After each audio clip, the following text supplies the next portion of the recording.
Do-do-do. In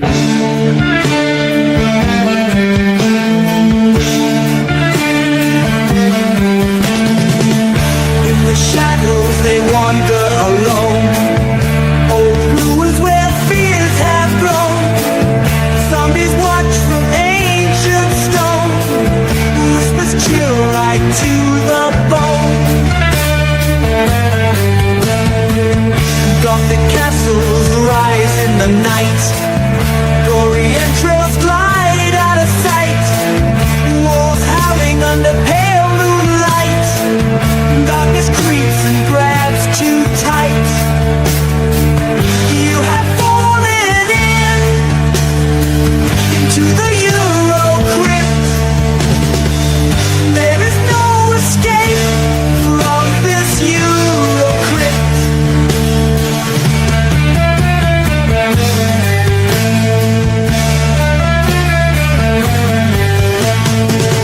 Baba Fulci, Argento and more. Black love killers and goblins score. Vampires hunt their nightly feast. Lurking monsters are released. But beyond screen in a sepia dream. Melancholy miles downstream. No one's safe, or so it seems. Worlds unravel at the seams. You have fallen into the EuroCrypt.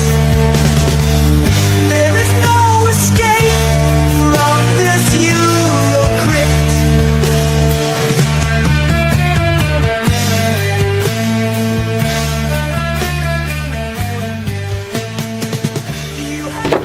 I'm gonna lock the door, that way you won't be disturbed. And you will face the sea of darkness and all therein that may be explored. All right. Yeah. All right. We are back in there Oh, like yeah. motherfucking swimwear. That's fucking back in there. Yeah, man. That's for sure. Hey, before we even fucking start, again, of course, thank you guys both so much for fucking having me back to do this again. This shit right here is awesome. But I will forewarn everybody, if it seems like I'm a little unprepared, I assure you I wrote down fucking notes, but I was told this morning, because I didn't think we were doing this tonight. Hey, by the way, that box set that has like 6 fucking discs in it, go ahead and crack into that, because we're doing that tonight. Oh, shit. So, yeah. No, man, even I didn't get to like most of the stuff. Right. It's just jam-packed.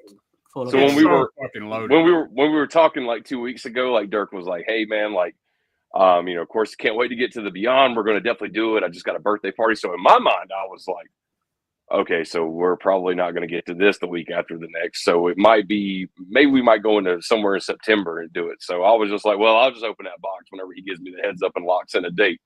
Dirk texts me at like 9 o'clock this morning, but I'm like, "Oh, well, here's the link for fucking StreamYard." And I'm like, "For what?" Oh, yeah. I've been so damn busy this week too, man. Like this past week, so I guess I should have reached out anyway. But Nah, hey man, that was my retarded brain, man. You like I said, I kind of replayed it in my mind, and I was just like, you know, he probably meant that birthday party for the very next week. So that was while we were talking about the week after the next, and I was like, well, fuck it, let's crack that box open. Let's get some shit done. So I just told everybody to fuck off today. I'm like, I'm trying to watch some Fulci today. I got to prepare for some shit. right? Hell yeah! So I had a fucking blast though. Can't wait to go over this release, man. I'm sure you guys. I mean, you guys are the reason why I bought this exact release. I mean, fucking, I have literally 4 other copies of this movie. Right, where it was like, okay, do I really need this one? And then it was, I remember you and Darren was like, hey man, fucking, if you want the actual full fucking, you want the full 9 and the fucking the 7 Doors to Hell cut, like you're gonna have to get this. And I was like, all right, fucking $60 later, here I come. No doubt about it. And you get the, I mean, I don't know, was you able to get one to get the damn eyeball? Yeah, I mean, see, right there, whenever you guys were like, hey man, like don't miss out on it. I missed the eyeballs and all that shit, which I'm fine with. Yeah. Don't get me wrong. That's a cool fucking touch. I would have definitely loved to fucking have got one of those. I probably would just put it on the shelf. But yeah, I was just glad because I think at the time they Grindhouse Video, they had opened their pre-orders, and then all of a sudden they wouldn't letting the pre-orders go anymore. Like they were sold out. When everybody was like, "Oh shit!" Like they're gone already. Holy fuck! Maybe they didn't really print a whole lot. And then they came back, and as soon as they came back, that's when I was like, okay, fucking Yeah, take my it scared the $60 shit out of and let me have it. everybody. Yeah, man. That was a damn good tactic they did. Oh, Damn yeah. straight. Hey, I mean- they definitely got me on it, plus probably 1,000 other people. So I passed on it. Like Dirk was asking me whether I wanted a copy, like, because they don't send to the UK. So I was like, well, £70, I don't know. And then like when they said like within a few days or a week later they're redoing them, and I was like fucking messaging, emailing Dirk, like, fucking get it done, man. I need to fucking get this big time. hell yeah. And There's nothing yeah. wrong with this version. It really ain't. You know what I mean? Oh God, you want to see That's the some? other grindhouse, but man, that I got this Oh, dude. steel Yeah. book. Oh. I still yeah. haven't ripped the fucking thing up. right, dude. Yeah. I've I literally was just about to got say it. I was about to loads. literally just talk about that too, being like, man, y'all know I'm a sucker for those old Aero video steel books, the window sets. I try to track that motherfucker down right there. Even that one, the window case. And man, when it comes to the Beyond, those are the ones that are really, you would think like the Zombie Flesh Eaters once it has all that decadent colors and all that shit. That one does go for crazy money. For some reason, the Beyond is actually worth more than fucking Zombie Flesh Eaters, even the window sets. You got the tin set. Look at this shit. Yeah, that's the Anchor Base shit, man. Yeah. Limited, but I think it was like 10,000 copies or something stupid. 20,000. So I'm not the only one sitting here with like fucking 8 copies of this movie. That's great. So man, I've got more, but they're in boxes, man. Yeah. I've got more. Oh yeah. Dude, that steelbook is just fucking super. So don't get me wrong, I like that 10 set, man. I've had my hands on it. Look at this shit. This dude's got wax for this, man. I'm still not. Well, I mean, that's the other score, man. It's nowhere near the. And no, that's score. that's fine, man. But hey, but it's cool. I do dig it. And we'll get into it, man. But keep in mind, like the music that you're getting on that record right there is the score that most people are actually more familiar with, especially if you're like in the UK. If you were in America in 1996 and you finally got to see that movie for the first time, shit, dude, you got to see the video nasty cut. You didn't get to see, you didn't get to see the actual really good cut. So, not to mention that fucking Fabio Frizzo score. Yeah. I mean, the new composer's cut, man, that Fritzy did, man. Like he went on a tour. It was a big deal, man. He got to completely recut the whole thing, man, and it's fucking amazing. Hey, did you notice that there's a special feature on disc 1 where you can actually see his cut of the film? It's under special features though. Yeah. I was going through the whole disc 1 today. So not only do you get the theatrical cut, and then you get the composer cut, which is side by side on the bar. But once you click open special features, it'll bring down the menu, and it actually has Frizzo's cut sitting right there. Okay. So definitely check that out if you have it. Yeah, there you go. See there? Okay. I did some homework, y'all. At last. Hell yeah. Hey, let me get to the chat right quick. See who's in here, man. I appreciate everybody in here, man. Of course, y'all know we're covering Adilla. All deal I guess that's how you say it in Italian. Hopefully somebody's gonna not cuss me out, for butchering the Italian. But 7 Doors of Death, aka The Beyond. What's the other titles, man? There's another one, right? It's And You Will Live in Terror, The Afterlife. Oh, so I know you know that one. Yeah. Yeah, there's probably more, to be honest. In France. Yeah, exactly. The Italian films do only got like 40 different titles. All right, man. I'm gonna get to these comments. See who's in here, man. We got James Van Dusen. What's going on? Hey, how's it going, man? Got Texas in here. Welcome to the Panel of Pain. What's happening? Hey, Texas. Yeah, man. We got let's see. This is going to be great. I appreciate it, man. We're gonna try to make it great, man. The Beyond is kind of hard to fuck up, I think. So yeah, we covered this. Fuck it up. It's like we covered this quite like nearly 2 years ago. I want to say. Yeah, we covered it 10 years ago in the Gates of Hell trilogy, but but yeah, this is going to be more of a, I don't know, like going a little deeper just on this one. So yeah, this is going to be better, 100%. Yeah. Right. But so then we got James is saying we have such sights to show you. What's up, man? Let's see. Yeah, man, what's going on? What's up? Appreciate you, man. Appreciate you. Hey, what's up? Let's see. Kal-El, what's happening? What's up, dude? Hey. Got Chris in here. What's happening, man? Hey, what's up, Chris? Let's see. Adrian James. What's happening, man? What's up, that's man? badass still. Darren? Hell yeah, man. Damn straight. Let's see. Yeah, I'm just scared to pull the actual, because I got the G-card stuck to it. I don't want to, don't want to pull Never take it off. Never. No, as long as you can open it up. Although I guess I'll never even want to watch that disc now after this one. Let's see. I just have 2 copies of the Beyond. My favorite fortune. Yep. But which 2 copies do you have there, Chris? Let's see. Does he have the new one? I'm not sure, actually. I'm sure he does, man. Especially, I mean, goddamn. Once you clicked on the advertisement page and you got to see the rollout for all 6 discs, it was like, Jesus Christ, whatever edition you do have. And it's fine. I'm not one of those to be like, oh, if you don't have this one, then you don't have, like, then you just don't even have the movie. That's bullshit, because Grindhouse did a really good job. Before we had those, even if you had this one, like I mean, it's not the greatest quality, but I mean, hey, to have it on disc and actually, be a decent cut. Yeah, I mean, you can go that route too, but right. If you got the old one though, man, shit, and you're just like, hey, I don't want to upgrade it. If you got this one, I think you're okay. Honestly, I mean, we all got to pretty much handle this one for the past 7-8 years now. At this point, I think this has been rolled out. So easily, yeah. How do you feel about the new one though, with pulling the discs out the way they are? That's the only thing I don't like about it. I knew that was me. That don't bother me. See, I'm kind of leaning with I'm with Dirk on that one right there. Like, I knew that was going to be a thing, because I know when everybody sees those, like the envelope style pullouts, you're like, fuck, man, I'm going to scratch my disc, man, blah, blah, blah. Well, with Blu-rays and 4Ks, we all know the protective coating, and that's a little bit difficult to do, especially when you're sliding in between that little thin cardboard. However, I will say the CD soundtrack that's in there, and plus that DVD of the 7 Doors of Hell cut, we all know CDs and DVDs scratches a little bit more easily. I say they could have at least done a little something. Put them in a different for those 2. Yeah. I mean, for the price point we paid, if they would have did a different style casing, like each disc would have had like their own little plastic tray to clip on, I'm sure we wouldn't have paid a $60 price. We would have probably paid more like an $80 price. It probably just went up and up. I took the soundtrack out. It's in my truck, in a CD case, with all my other CDs. So, like, Yeah. I mean, I don't know. 7 Doors of Death, I probably won't watch. I mean, I watched it. I've seen it.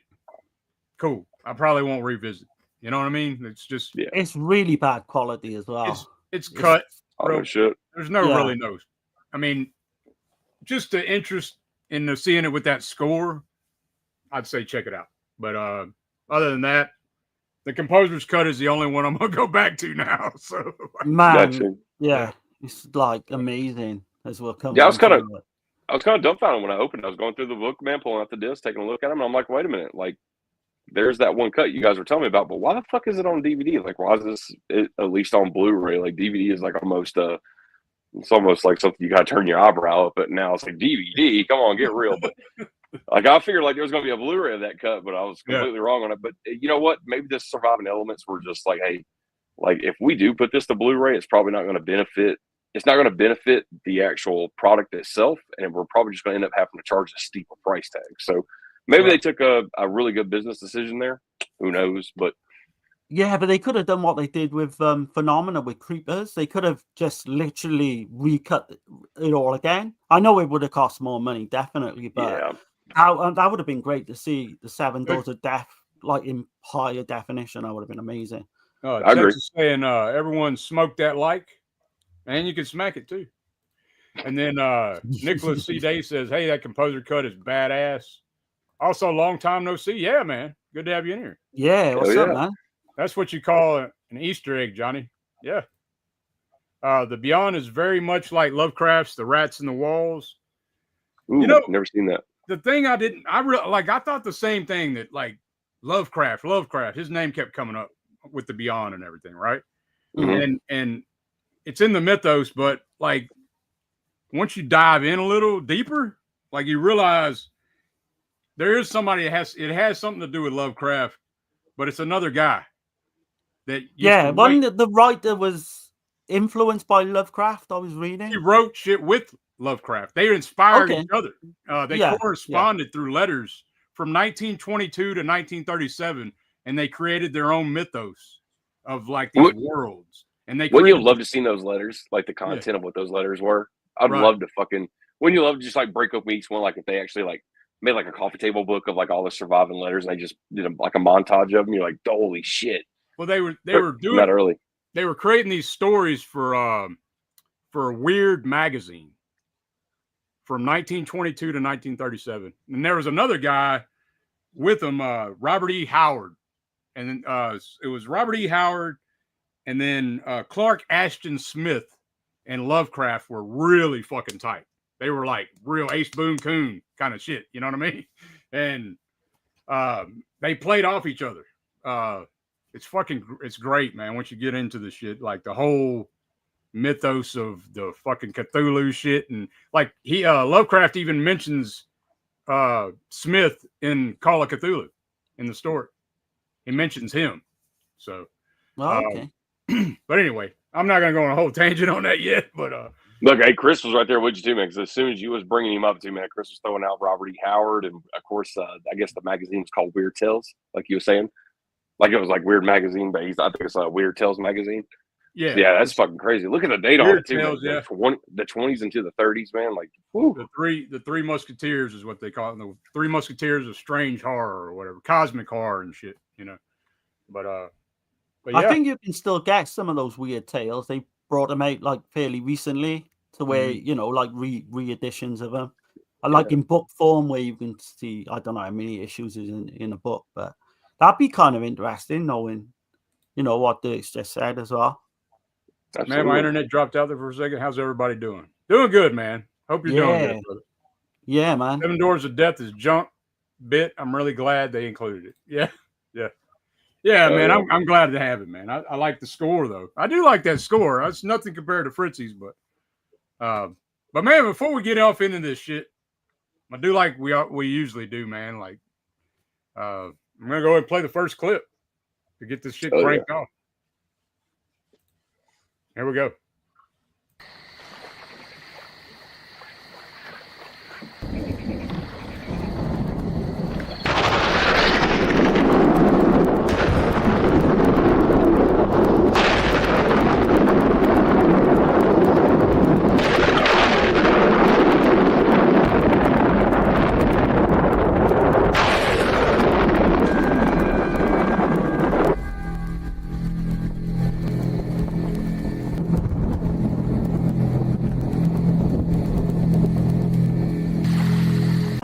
Collected all the prophecies of Eibon, handed down from generation to generation, over more than 4,000 years.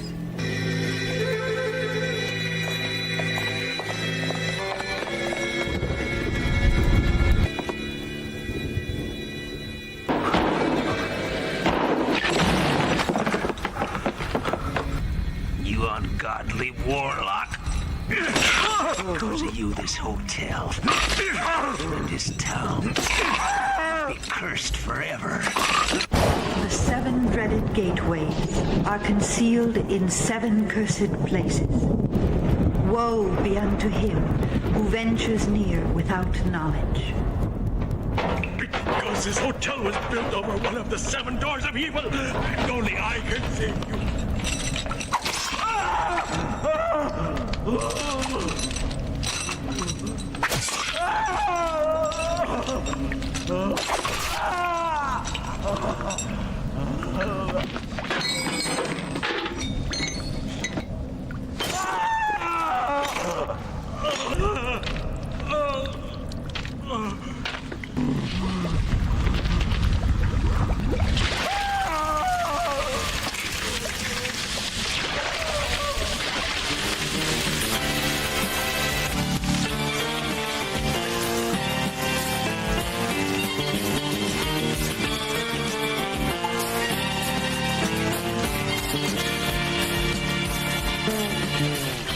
Woe be unto him who opens one of the 7 gateways to hell, because through that gateway, evil will invade the world. Yeah, man. Hell yeah. Yeah, man. Love it. Definitely one of the best openings of any Fulci film ever. Like that opening is so fucking solid. Yeah, it is. I was saying before we come on here, right. that film reminds me a lot of Inferno, Dario Argento's Inferno, and that clip there as well, where you've got, you know, the talk over of the woman talking over the scene as well. Yeah. Exactly like Inferno. And what's funny about that is what Fulci done throughout this film, he kept on mentioning Inferno all the time throughout the film. Mm-hmm. And like when the cinematographer Sergio Salvetti was asking him, you know, why he was so obsessed with Inferno, and Fulci's answer was, because I want to fucking do it better than Argento did. And that was like his inspiration throughout the whole film. He just wanted to make something better than Argento's. And I've got to admit, I think he has. I'm a fan of Inferno. I definitely would put this over Inferno for sure. Yes, slightly. There's not much in it, but yeah, I would put this over it. Yeah. Yeah. I mean, it has, but I mean, the original idea was Angelus, right? Fabrizio De Angelis, yeah. He come up with the title, The Beyond, and shit. So then he takes Dardano Sacchetti, and he's like, look, I need you to write a basis for The Beyond and shit. The story that Sacchetti come up with was a lot different than, like, Fulci changed it up quite a bit from what we got on screen. It was about a family, I think. Dardano Sacchetti's first, and it was going to center on a male rather than a female character as well, protagonist. Yeah. Yep. But what's so funny with Dardano Sacchetti was Fulci and him hated each other. They would regularly just argue all the time, and Sacchetti's literally his own ideas in this film are really, there's not that many of them. You know, Fulci overwrote like all his ideas. And I think it's like 80% Fulci, writing it with that other guy as well, one of the other writers. And then Sacchetti is like 20% of what he originally wrote, they included. But I know that at the heart of it, you kind of see the similar things in House by the Cemetery, right? Like as far as the basement and shit, like a little bit, but also like Blade in the Dark. So Sacchetti had this fear of the dark in his basement, and there was like, I think 31 steps to his basement, and he wouldn't go past the 17th step because that's where the fucking light stopped.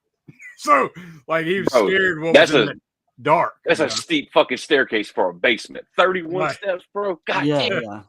That's what he says, and that's kind of the inspiration, and the Weird Tales magazine inspired him quite a bit as well.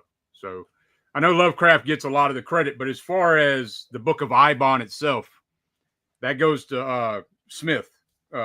Clark Ashton Smith wrote the Book of Eibon, which is some mind-blowing shit. Holy shit, man. Like the different worlds and some wild, it's like there's 7 chapters in the Book of Eibon, and each chapter is like 7 deadly sins. And it's constantly warning people, if you read this shit, be prepared. You're going to fucking lose yourself.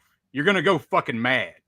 So I was kind of like thinking, like, I wonder if like Carpenter must have, got that idea for In the Mouth of Madness as well. And kind of, Kind of like one of those things where like the old saying is, if you stare into the abyss too long, the abyss tends to stare back at you, kind of thing. Yeah. So, I can see that, especially like with the Fulci attitude. Darren brought it up too. I know you guys are like the fucking walking, talking encyclopedias, especially when it comes to people like Argento, Fulci, and all the greats and everything. But it doesn't surprise me when Darren said, well, yeah, we had this guy right here, but unfortunately him and Fulci fucking hate each other's guts. Well, Fulci just pretty much like Argento, and I'm sure you guys can probably name a few others, especially when it comes to the Italian director side. Either most of them were claimed pretty much famed for being misogynistic. Argento's always been known to be really rough with some of his the women cast. Fulci as well. Everybody used to say, especially like you listen to the new commentaries, even on this very brand new release, and you'll hear a lot of different people say like, look, we didn't get along so great. However, I will give him this. He was a workaholic, and I may have not have been on that same level with him. So maybe that might have created that difference, but it was definitely a feeling of like, hey, like, let's just get the job done. I don't care to know you personally. if you're not going to put 100% into it, I don't want you on my set. The lady who goes to the morgue with the redheaded step, we'll jump into this right quick just to prove a point. But catch her on my call. For example, so she goes to the morgue with the little redhead girl. Fulci on set felt like she wasn't given the delivery that he was expecting that day. He accused her of being under the influence of fucking drugs, and she was flipping out during shooting, being like, "How do you accuse me of being a fucking drug addict? I'm completely sober. Like, I live a really healthy, fucking a very good choice lifestyle, and you're accusing me of being a drug addict. I'll quit." And he was like, "Well, if you want to get off my set and go fucking sober up, come back when you're ready to work." And she's like, "I'm not on any drugs." Yeah, he would do that though. He would test people out, and that was his way. And that's how we got these great performances. Yeah, there you go. And it's also all about the performance. That's to all get that respect. Like if they didn't buck back, then he didn't really have much respect for him. You know? There you go. It's like testing somebody's fucking like their will almost to be like, "Hey, I know you got it in you to do fucking a better job than that take we just did, and we just spent money and time on that. So, like Darren said, fuck it, I'm gonna get underneath your skin, ruffle those feathers, get you good and pissed off. And even if it makes you hate me and it gets a better take, I'd rather have a better take and you hate me than nothing at all." But what he would do, right? So he would do that, really ruffle their feathers. But after he got the scene he wanted, he would go up to them and like kiss them, and honestly show his affection in that way. I think a lot of the people like really kind of misread him in a lot of ways. And I know, Catherine McCall had a lot of great things to say about him, and so did Cynthia, right? Yeah, Cynthia Montserrat. Yeah. She was even asked back on I think both of them when they asked back on a number of films. And if he liked you, he would. That was his way of like repaying you. Al Cliver was one of his best mates. Right. They used to like laugh and joke, and Al Cliver, he's on the set, and I don't know. There's a strange thing about his voice. I don't know if he's got a health. Oh yeah, it's like throat cancer or something. Yeah, like because he like whispers on his interview. Right. But he said their relationship was very much like Tom and Jerry, where they would just have a laugh on set and what have you. But then if someone else kind of come into that conversation and started having a joke, Fulci would just shoot them down. It's as if it's only them two that can do it. It was like really weird, like our Fulci. And there's lots of stories on that set about Fulci. You know, like if you caught him first thing in the morning at like a newspaper stand, and you'd say, "Oh, how are you, Maestro?" Fulci would turn around and say, "What the fuck? What the fuck's it got to do with you? How I'm doing?" Do you know what I mean? I don't know. Yeah. I think he was misunderstood. Look at the perspective from his daughter too. Like we got that Severin release, that fake for Fulci, and it's basically the whole documentary is his daughter giving like her perspective of her own father. And you got to admit, like, you know, whether what kind of personality he had, whether he was just so involved in his work, or maybe he was a little obsessive about women, but just didn't know how to maybe address the problem that he had with women, or how to talk to them, or whatever the case may be. Who fucking knows? But it is kind of weird though to kind of see like, I mean, it's the ones who's closest to you, you know what I mean? Like that can probably definitely define what you're really like at home behind closed doors when you're away from the public eye. And you can kind of tell through that documentary, like his daughter is a little like, yeah, like our family just wasn't normal. But I mean, Asia Argento said the same thing about her father too. And it's kind of like, well, I mean, look at the lifestyle they live. They're pretty much praised all the time. They're in front of the camera. They go out in public and they're fucking treated like celebrities. So I'm sure everything's not normal, but Fulci to me, though, seems like a little bit more of I hate to judge a book by its cover, but let's say compare him to Argento. I would say out of Fulci and Argento, man, Fulci is probably going to be the one who's probably got the dirtier secrets than Argento. But Argento is probably a little bit more on the secrets that he probably has like some, I don't know, like some good nature vein to it kind of secret. I don't know what I'm trying to say, but I'd say probably Fulci's probably the fucked up of the two of them is what I'm trying to say. I don't know, actually. I don't know. I think Argento might have a few in his. Yeah, Argento was pretty hell bent on with the drug use a little bit. But I mean, Fulci, I feel like Fulci was like, you didn't have to guess with Fulci. Because of the territory though, right? I mean, they're in the film industry of all places. He's gonna tell you what he's thinking, you know? So I mean, the entertainment business, that kind of like you have to pretty much get your membership card with that. I mean, I think it just automatically comes with it. So, of course, I mean, drugs is going to take a normal human being and probably turn them into something else even if it's for an extensive amount of time, and they're in Right. front of the public eye the way they are. Like Fulci to me though seems like the kind of type who was probably scared, like to holler at a bitch. But if he did and nobody was like watching him, like the shit he probably might want to talk her into doing with him in a fucking bedroom, probably be a lot more kinkier than Argento. That's all. That's what I'm trying to get at. Okay. I got you. I think, yeah, look, like Fulci, with Fulci, he had a lot of bad experiences with women in his, like when he was growing, you know, past relationships and all that. And I think that's maybe got a little bit to do with it. Oh yeah, like Argento he grew up with nothing but females too, like so that. Yeah. You know, that had a lot to do with it. Like, what was it? 3 generations of females: his sister, his mother, and his grandma, or something. Right. Yeah. Or his aunt, or some shit like that. Anyway, it was like fucking. So I mean, that probably has a lot to do with it. I remember him talking about they'd all had the period at the same fucking time, and it was like hell for him and shit. Oh God. Look, it's just a miracle. We could probably, I mean, it's flat out nothing more than a miracle that the guy he was actually a heterosexual in life. Because usually guys who come from that kind of household, like, yeah, like I got 2 moms, like, yeah, I see. Yeah, he usually got some kind of mother fetish or what have you as well. But yeah. It goes back to that Sigmund Freud shit we were talking about right before the stream. It's like, I don't know about all that shit, but I mean, it's been written down before, but it doesn't mean I got to agree with that shit, right? We got Justin Marino in here. What's going on, man? What's up, man? Good to have you in here, man. Hey, what's up, man? Let's see. Got a question here, y'all. From Nicholas. He says, "Okay, was the housekeeper's son the son of the plumber character? I always felt like there was something there." I've got 2 answers to this because I've heard that they were Arthur and Martha were like married in like. That's on some of the interviews on the disc. No. No, he's saying the plumber. Yeah.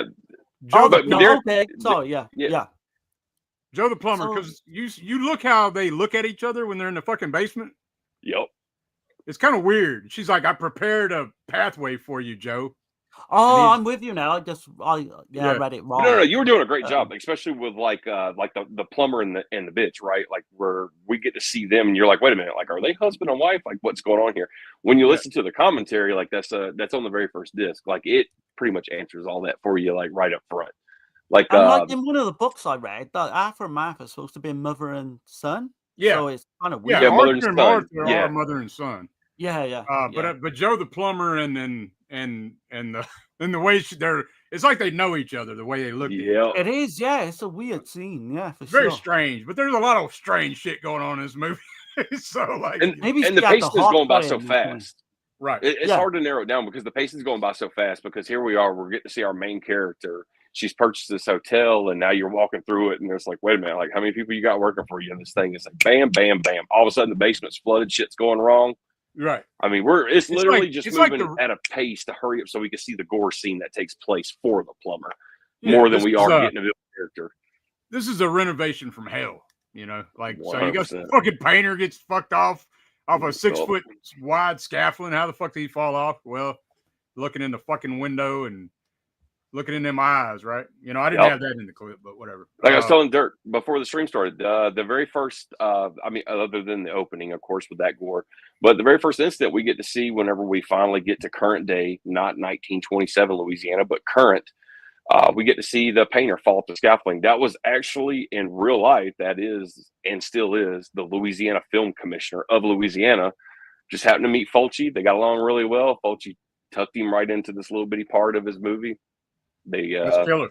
That's awesome. Became friends, and there you go, man. And you hooked him up a little part in a movie, and there you go. So not everybody hated Fulci, you know. I mean, but he definitely needed something from that guy. Like he had to get the permission to be like, "Hey, I can film my movie here, right?" And you're like, "Yeah, sure, go ahead, but I gotta be in your fucking movie." Right. They done their own stunts as well. Then that guy who fell off the scaffold, and they made this big like mattress type thing where he had to fall onto, and So I got a little background though on the book of Eibon a little bit. Okay. If y'all want me to come on with it. Yeah, go for it, man. So it's basically it's also AKA Liber Ivanis. And it's a grimoire of this great magician sorcerer Eibon. And it's a collection of rituals, liturgies, spells, fucking dark myths, esoteric incantations, fucking talking about gods of Yog and Satoth and all this crazy shit, right? Like,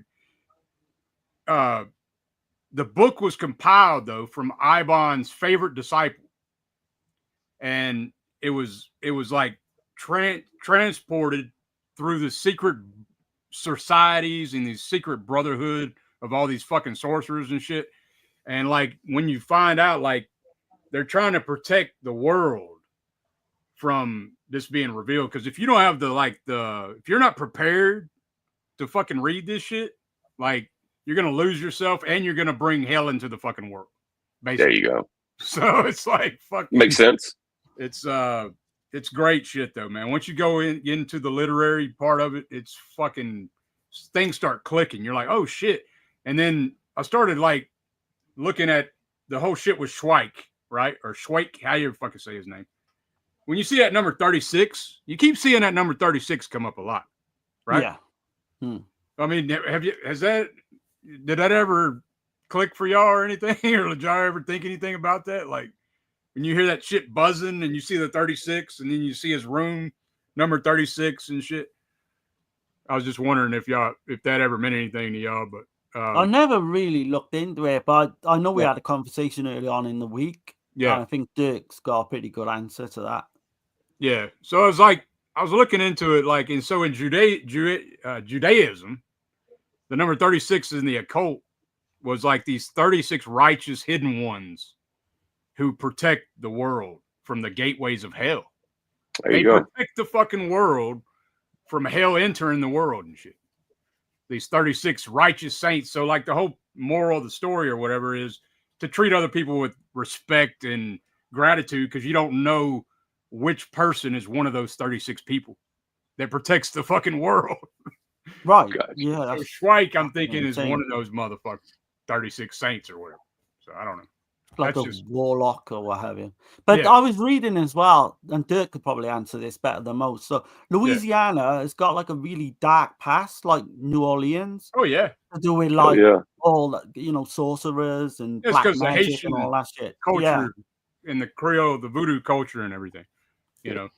You know that Louisiana, even, I mean, all throughout the states, man. Like, I think Louisiana will always be known as the culture's melting pot, is what everybody kind of looks at it is, because it's almost, Louisiana is almost still that one state that it's impossible for their inhabitants to backtrace their history, their family tree. Like, usually it's just almost a dead end. Yeah, you got French, very, very much French oriented, and you got Creole people, which is African and French mixed. There you go. You know what I mean? There's like so many different nationalities, like Johnny's saying, the melting pot. But yeah, you take that, and especially with all the history of voodoo, like, look, what is it, Madame Laveau, right? Like, that story itself is just like, Jesus, if it's ever going to happen any place, fucking Louisiana, 100%, right in the middle of the swamp, a gate to hell. Of course, it makes sense. And fucking that 25-mile long bridge, like, let's not forget that fucking thing. I'm sure, like, we're looking at that. Fulch is showing us that fucking bridge in the middle of the day, like the sun's out, and it's still fucking spooky. It's like, damn, and that's crazy that bridge is shut down, because, you know, like, I think it's like 40,000, might be 400,000 cars pass over that fucker every day, and it's like, it's a 24-mile long bridge, and it's the longest bridge over body of water. Yeah, and it's people get disoriented when they're fucking driving. So like, there's a police officer, there's cops like right in the middle. But way back in the day, there used to be a payphone every fucking mile. So just in case you ran out of gas. Yeah, people like out of gas. People have lost direction, like lost their sense of direction from driving, like, you know, on that shit. I don't know. That's pretty wild shit. Imagine driving across that 25-mile fucking bridge in the dead of night, like 2:00 in the morning. There's not really that much oncoming traffic, you know, to be lit up or anything. The bridge is so fucking long, I doubt it's probably lit up with street lights on the bridge, especially back in like the 70s or 80s. Right. Like, you're on that bridge at 1:00 in the morning, you might be out in the middle of fucking nowhere by yourself, and the only thing that surrounds you is a body of water in case that bitch collapses. So Imagine what the brain's doing to you. I mean, that's just a spooky fucking place. We see it in broad daylight, and it's like, damn, like that's already a spooky fucking place. It does. What do you think was the deal there? Right? I mean, yeah. It's like you're fucking in the middle of fucking nowhere, and then Liza meets Emily there. In the middle of the road, in the middle of a fucking 2-lane. With a fucking German Shepherd. But you think they actually blocked that bridge off just for shooting that scene? They had to, man. They did. Yeah, they did. Yeah. That's the only way they could have done it, because like you say, it's so busy. And I want to mention as well, do you know, are you to get that fucking shot? I mean, you know what I mean? Yeah, because you got the wind. That's a famous shot with the wind in his hair and that. Yeah.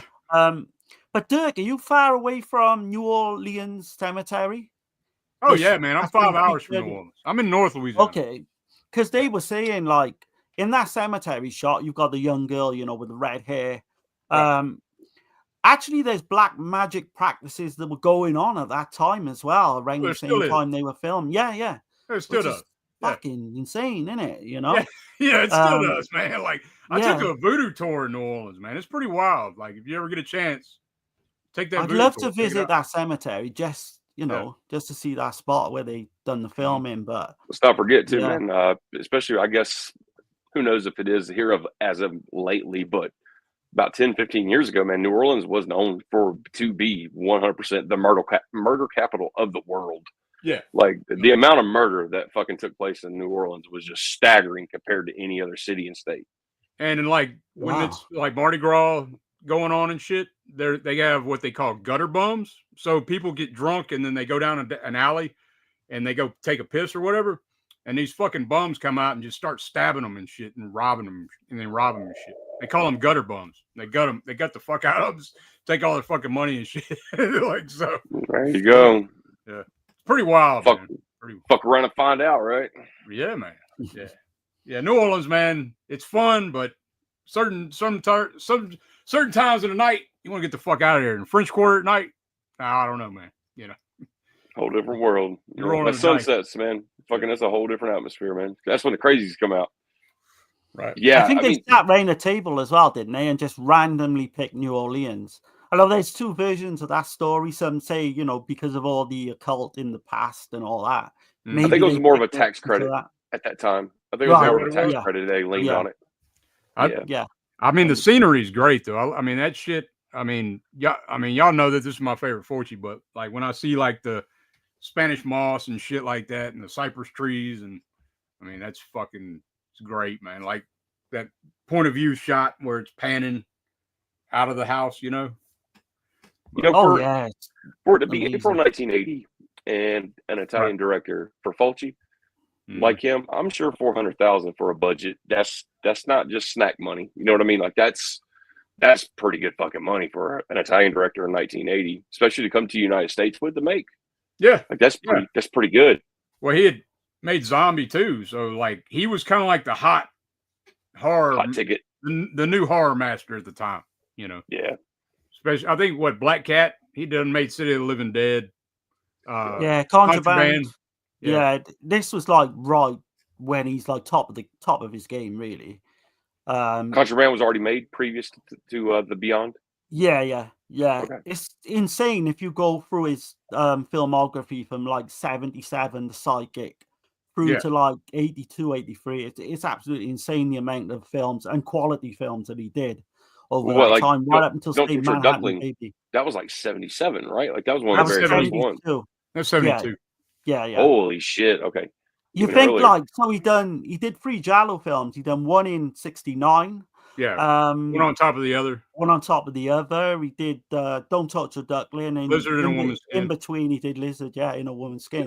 Which is, the 3 of them are highly, you know, if people are just watching Fulci zombie films, I would say definitely go and seek them out. You got to get into the Giallo, Well, he was definitely firing. I mean, look at 80. Like he's filming Beyond, but if you actually look at the release date for House by the Cemetery, the Beyond and House by the Cemetery share the exact same year for release date. So that dude was fucking, that work ethic rumor that you always hear being like he's a workaholic.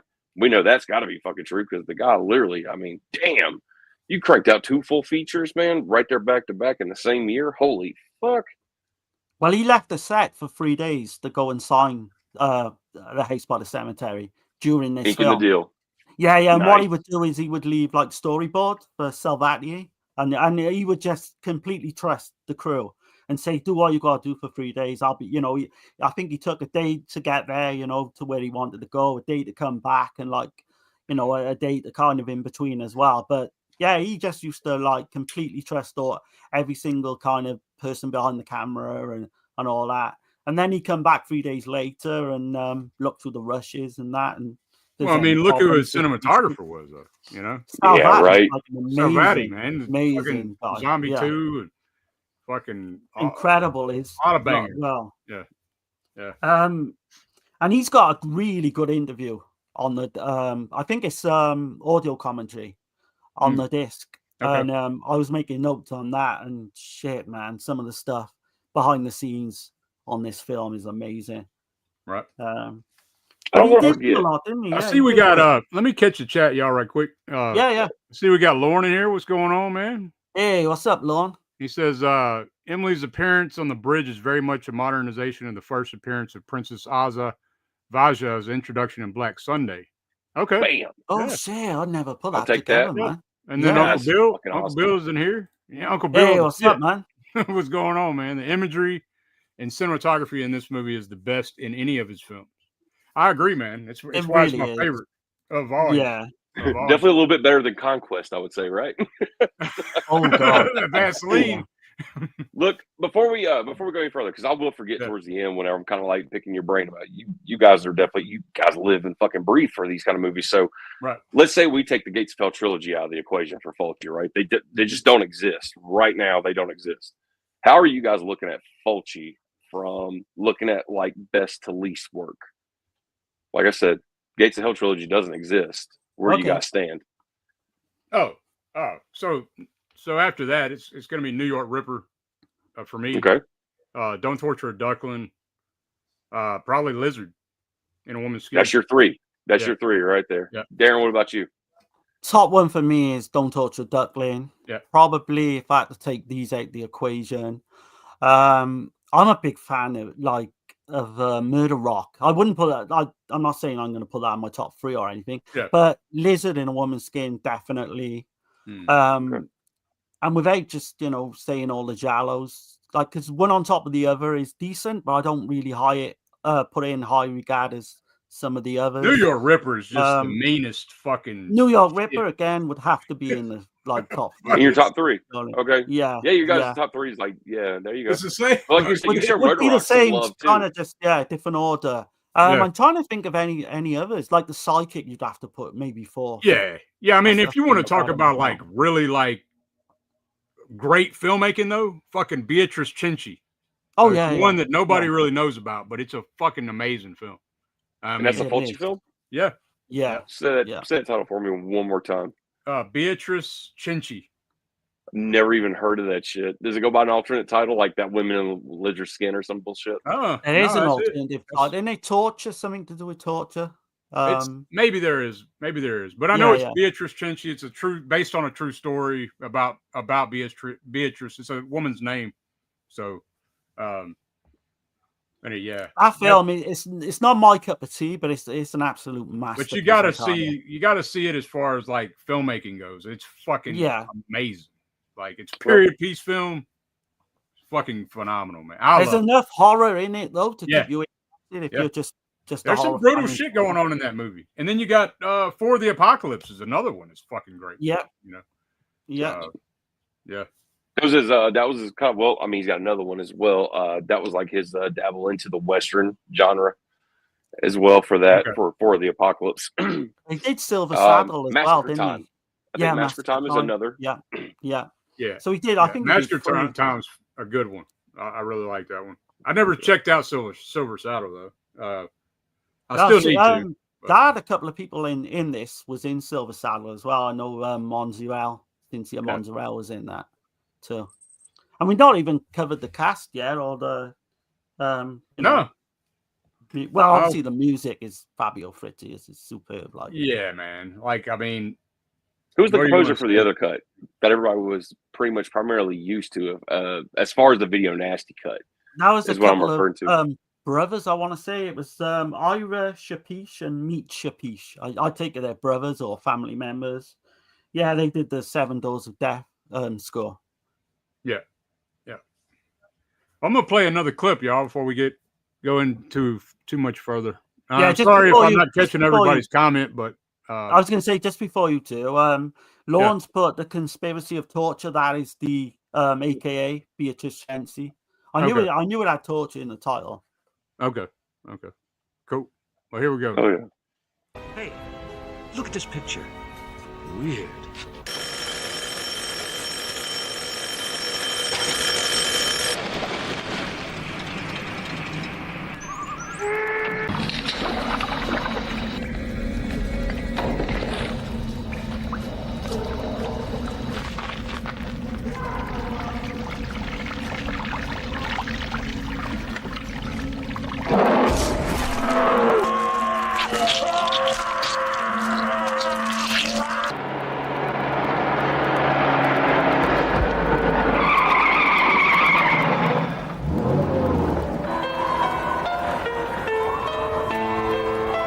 You are Liza, aren't you?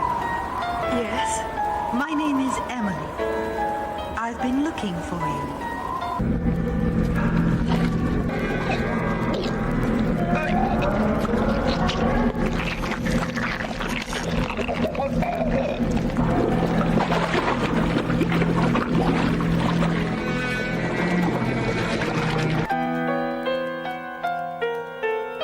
Go back to where you came from and hurry. Leave this place.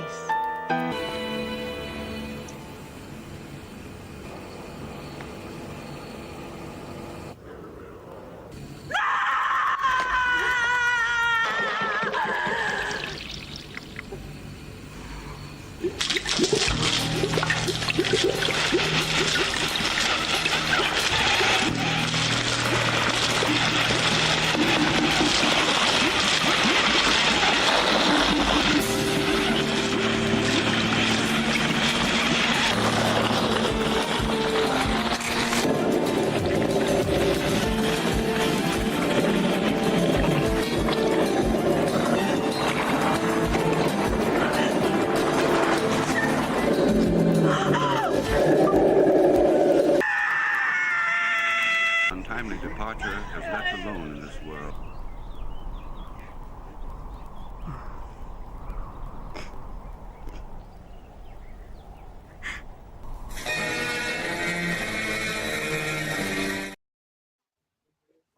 Yeah, man. Yeah, I love seeing the crypts above ground. Like, of course, like I just brought that up, Madame Laveau.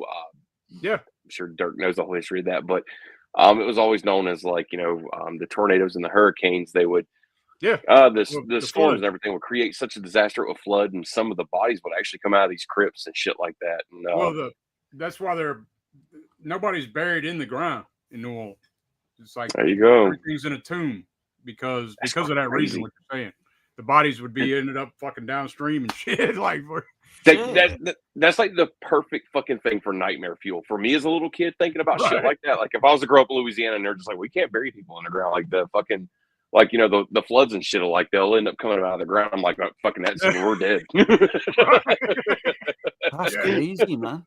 I mean, Louisiana, like New Orleans especially, man, though, is very like a mystical type of creepy fucking, and it's all in its own. Like rich and dark history, 100%. I can't think of another state that holds that magnitude of fucking eerie history. That's for sure. Right. But yeah, that scene there in the morgue with the girl is superb. I mentioned like earlier as well. I'm gonna mention the opening that Dirk played. Very similar to Florinda Balkan scene in Don't Torture a Duckling with the chains and all that. Oh yeah. But that last scene you just showed in the morgue, it's kind of got, I don't know if it's like the Blob was kind of an inspiration where you've got the whole kind of going towards the girl. It is. That's what somebody I'm trying to remember the guys. I got his name. Simon, I think it's Simon Caffitti. He mentioned about the Blob. There's a scene missing though, like he said. Because when you see the woman scream, and then all of a sudden you just see her fucking on the, like there's a segment missing. Yeah, like where the collapse actually took place. Yeah, she just like screams, and next thing you know, she's on the fucking floor. But see, that's the thing too, though. Like with the Book of Eibon, reality doesn't have to make sense. It doesn't. It doesn't fucking make sense in the Book of Eibon. Like when, like it's done coming to the world. Like shit is changing. You know what I mean? So it's like completely makes sense because there's so many things that don't fucking make sense in this fucking movie. I'm glad you said that. I was actually reading earlier today, just kind of preparing for this. But Fulci was given an interview with a U.S. tabloid, and the interviewer happened to be an actual fan, wasn't just blowing smoke up his ass, but pretty much kind of went to go break down to him, being like, "Hey, like you said, there's things that make sense. There's just a lot of things that doesn't." And the way he responded to that was he was like, "I'm glad that the fans who are enjoying these films are loving where the film is taking place, the settings, whether it's the hotel." Especially just the Gates of Hell trilogy, just those settings. He was like, but I don't want you to invest in the settings so much. I want the viewer to invest in the raw emotions that I'm giving these characters to deliver in front of the camera. And I was just like, that was a fucking A1 response right there. Like that's, then again, I can see Fulci saying that though, even like, let's say he's, a very quiet kind of person who doesn't like to be bothered. I mean, most of those guys kind of are. I mean, look at Argento. He's definitely probably a fucking shut-in, doesn't like to talk to anybody anyway. But I can see Fulci just being like, hey, like, I don't want you focusing on what's going on the right. I want you to fucking focus what's going on the left because that's where I'm putting all the fucking money and the talent at. So it's a great response, though. It was cool. It was cool too to hear him say that he admitted, like, I agree to do these interviews time to time. These people have never even seen my fucking movies, but they're asking me questions. How about you go watch the fucking movie first, then come ask me a question about it? And I can respect that because most of these people are just be like, "Oh, you're such a great director. Your film done so well," just blowing smoke. But he actually got to sit down with like an actual real person who was like, "Hey, like I've seen your shit. I love your shit. I'm gonna go see your shit again. Can you kind of break this down for me though? Because I'm having a hard time." He's like, "Don't focus on what you're having a hard time with. Enjoy what you saw." Right. So, yeah, because I mean, if you listen to Fulci tell it, man, he says that it is a meaningless plot, and I don't buy that shit. To me, I don't like it. I know it's a collection of images. It's pure horror. It's pure fucking nightmare. It's dream logic, nightmare logic. I think there are certain things that are fucking in the film. I mean, I think anyway. Like most Fulci films, for sure. Yeah. Like he's got some kind of. He deals with a lot of paintings as well. I've noticed in his films. You see, like some hidden shit. Yeah, you know what I mean. Oh yeah. Everything seems to be there for a meaning. There's a meaning behind. And he's pretty high intellect as well, man. Like, like definitely devil in the detail, and he's just not revealing it, kind of thing, right? Right. He's being modest too. I think, like, not fucking. It's kind of like an inside joke almost. Like, figure it out if you're gonna figure it out, motherfucker. Kind of shit. Like, yeah, there's lots of hidden meaning. Yeah. Inside joke with the heaviest work ethic is like, wow, like those two almost seem like they go hand in hand. But hey, I mean, who knows, man? They're fucking Italian directors too, man. To me, like that personality has its own like brand. Like you take like our favorites, whether you're talking about like John Carpenter, so on and so on. It's like you're talking about like an Italian film director, and it's like they're a whole different breed. It's like those guys are not like Tim Burton and shit like that. Like those guys are just fucking born traditionally weird. They're not putting on like the weird clothes that look fucking weird. They are just weird. Can you see the rivalry though between Argento and Fulci, right? So, definitely. Yeah. 1970, what was it? When 1978, when Zombie come out from Dawn of the Dead, right. And then Zombie 2 come out a year later, and like, obviously, Fulci made the better film. Well, you've got, I've mentioned earlier as well, Inferno, and then you've got The Beyond. Very similar, but Fulci's come out with a better film again. But it wasn't Fulci's idea to name it Zombie 2. It's the marketing, yeah. Right, yeah. He was there for hire, wasn't he? Which is amazing when you think about it for that he film. wasn't even supposed to direct. But again, during the filming of this, like Fulci would often like mention all his rivalries with different directors during filming. And that one scene you played there, did you notice as the acid is coming down on her face? Yeah. Her face changes color. Mm-hmm. That is like fucking, that was just a pure happy accident when they were doing filming. And I never really noticed it much before, but if you like on this 4K, you can like, the colors like shine, on her face. It like gives it a fucking surreal type of like, I don't know. It's most of his scenes like seem surreal to me, Right. It is. I mean, that's what it is. It's like this whole portal has been opened, and like fucking, madness is coming upon everyone. Like you see her, the little girl Jill. You see her whimpering and crying right at the funeral, and then she stops, and then when she lifts her eyes, you see her fucking eyes. It's done overtaking her. Like that shit's. She's no longer there no more. That's not her anymore. Yeah. She's like I found her in her grief almost. Yeah, she's lost in the madness. Nah, yeah. He does so well as well to conceal that as well, because we don't really find out till later on when she's in like the morgue or the hospital, I think it is, isn't it? Yeah. But like in terms of the cast and stuff with this, just briefly go through a few. Like obviously you got Catriona McCall. She plays Liza. And she was a big, Fulci was a big fan of her. She was in Haste by the Cemetery, City of the Living Dead. She had high praise to say about Fulci too, though. They got on really well, right. And he was one that he respected her and all that. And what's weird with this film as well, I was looking at the cast, right? And his first choice was he wanted Tisa Farrow in her role, like as Liza. Oh man, but, yeah. You wanted who? Glad he didn't. Tisa Farrow. Tisa Farrow. Okay. Yeah. From Zombie 2. Yeah. At first, I heard only thing my brain heard was like Mia Farrow, and I was like, "Wait, what?" Oh yeah. Because apparently he was almost in love with Tisa Farrow on the set of Zombie 2. He was infatuated with her at one point. But I think he did. Yeah, I think personally, I don't think Tisa Farrow's as good as Catriona McCall. No. I do like her, but I like her. I like her in Anthropophagus. Exactly, well. I do like that film as well. She went on. Funny enough, like totally off subject, but she went off to be a cab driver in America. Tisa Farrow. She gave up acting just to be a taxi driver. She passed away not long ago, right? Like a year ago. I'm not sure if it was. Yeah, I'm not sure when. It was like a year ago, I think. Yeah. She just completely gave up acting and become a taxi driver, which is crazy. David Warbeck, obviously, he was in The Black Cat for Fulci. He was in. He wanted him in Silver Saddle as well at one point. You notice his name in this film, though, John McCabe. Yeah. McCabe.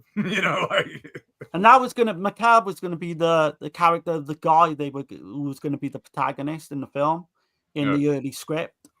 So Joe the Plumber there's a guy called Tino Venetini who's in City of the Living Dead, and he was going to play Joe the Plumber, but they completely by accident, the actor, who plays Joe the Plumber was in Louisiana or America at the time, and it just fell into place.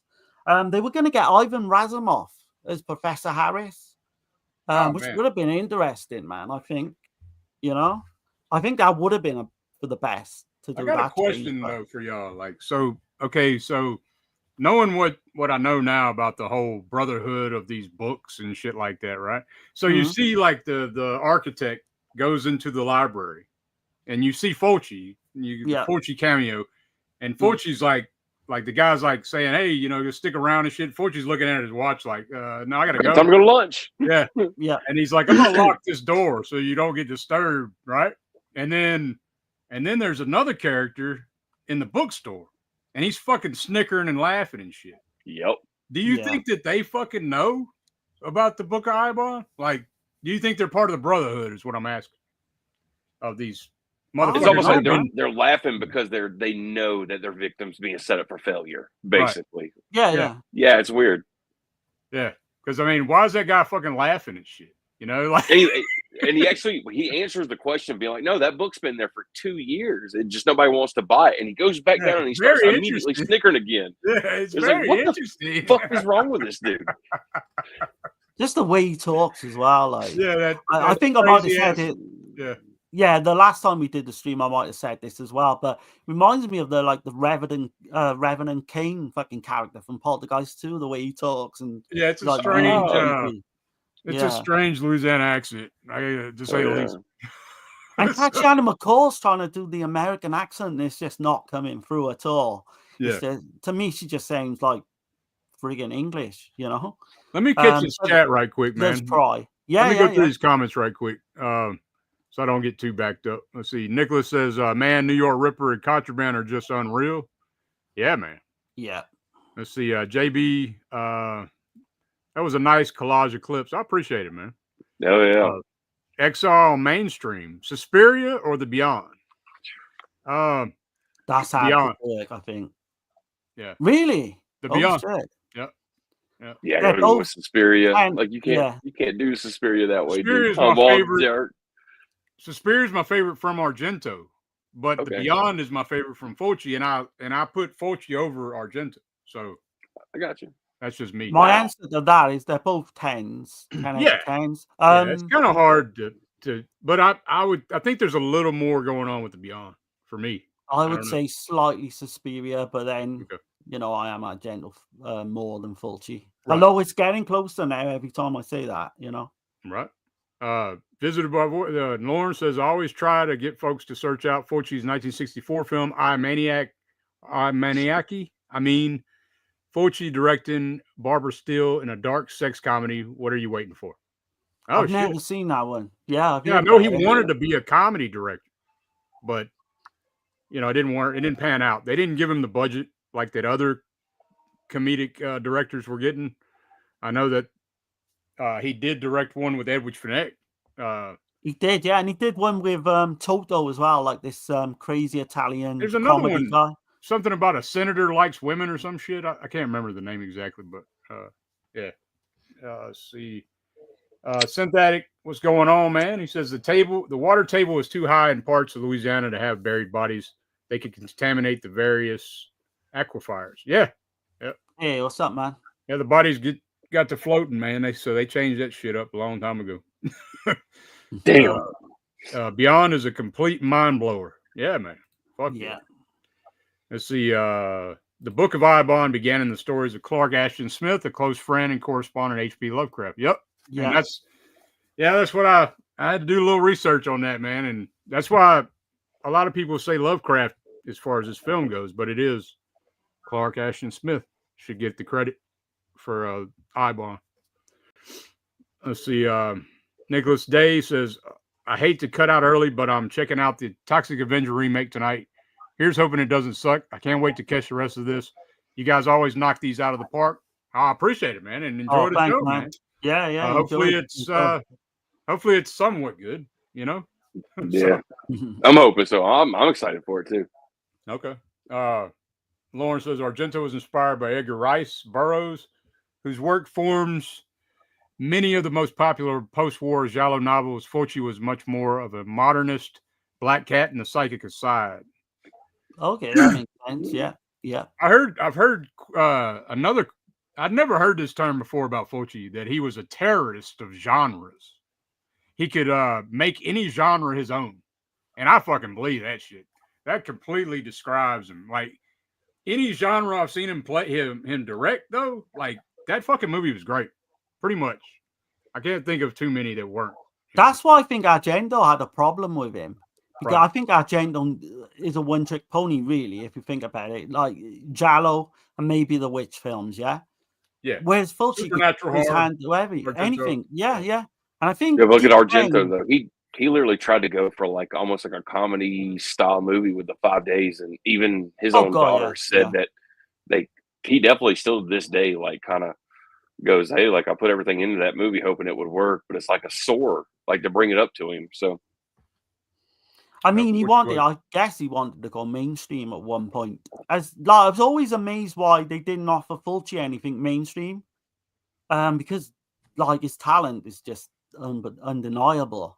But I don't know whether he would have, because I know Mario Bava was asked, wasn't he, to do King Kong, and he just completely just wanted to stay in Italy and do what he liked doing rather than make it big in America or whatever. But obviously he went to America, Fulci, but I mean, he didn't go on to do anything like major mainstream, did he? Maybe they were just scared that he wouldn't translate to the American audience or something like that. I mean, who knows? Right. Maybe, yeah. Let's Let's see. I wish he did more Poliziotteschi. Yeah, me too, man. Contraband's fucking amazing. You seen that one, Johnny? I have. Yeah, man. I love that fucking movie. Unfortunately, I only have the Blue Underground DVD at this point, but I'll upgrade that thing sooner or later. I think who was it that put it out like about 2 years ago? Maybe last year. Cauldron. Cauldron Films. There you go. Yeah. Synthetic says I was a big Catriona McCall fan. Hell yeah, man. She's awesome. Contraband, yeah. Fucking right, dude. Chef's kiss. Fucking right. Let's see. Fulci was very much like Hitchcock, inserting himself in his films, the greatest form of flattery. See, Lauren says Burroughs' work spanned pretty much the entire spectrum of pulp magazines for the entire era. His horror work, including novelizing King Kong for its re-release, is pretty stellar. Okay, nice, man. Violence. Let's see. Damn, Lauren didn't know he did King Kong. Let's see. Suspiria is my favorite Italian horror. All right. Let's see. Beyond is much more creepy. I agree. I do agree on that. Yeah. Oh, cool. But yeah, man, I'm gonna get back to play another clip, man. We'll continue on. Yeah. I got several of them tonight, so might as well get them going. Here we go. Hell yeah.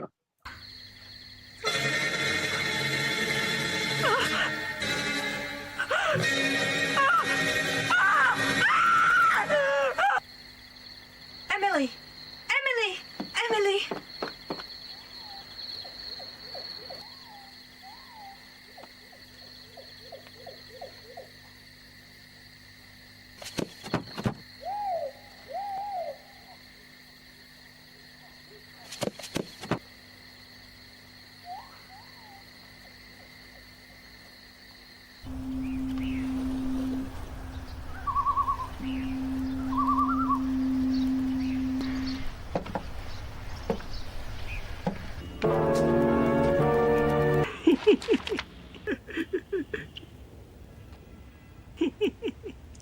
There was another book here. A different one. You want to buy the book? No, not this one. The one that was here before, just a second ago. That book's been there for 2 years. Nobody wants to buy it. It's very nice, though. Very, very interesting. Well, let's get him down and look at him. I'm gonna lock the door, that way you won't be disturbed. 3 weeks of picketing. A great hotel. 7 doors. What the?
Yeah, man.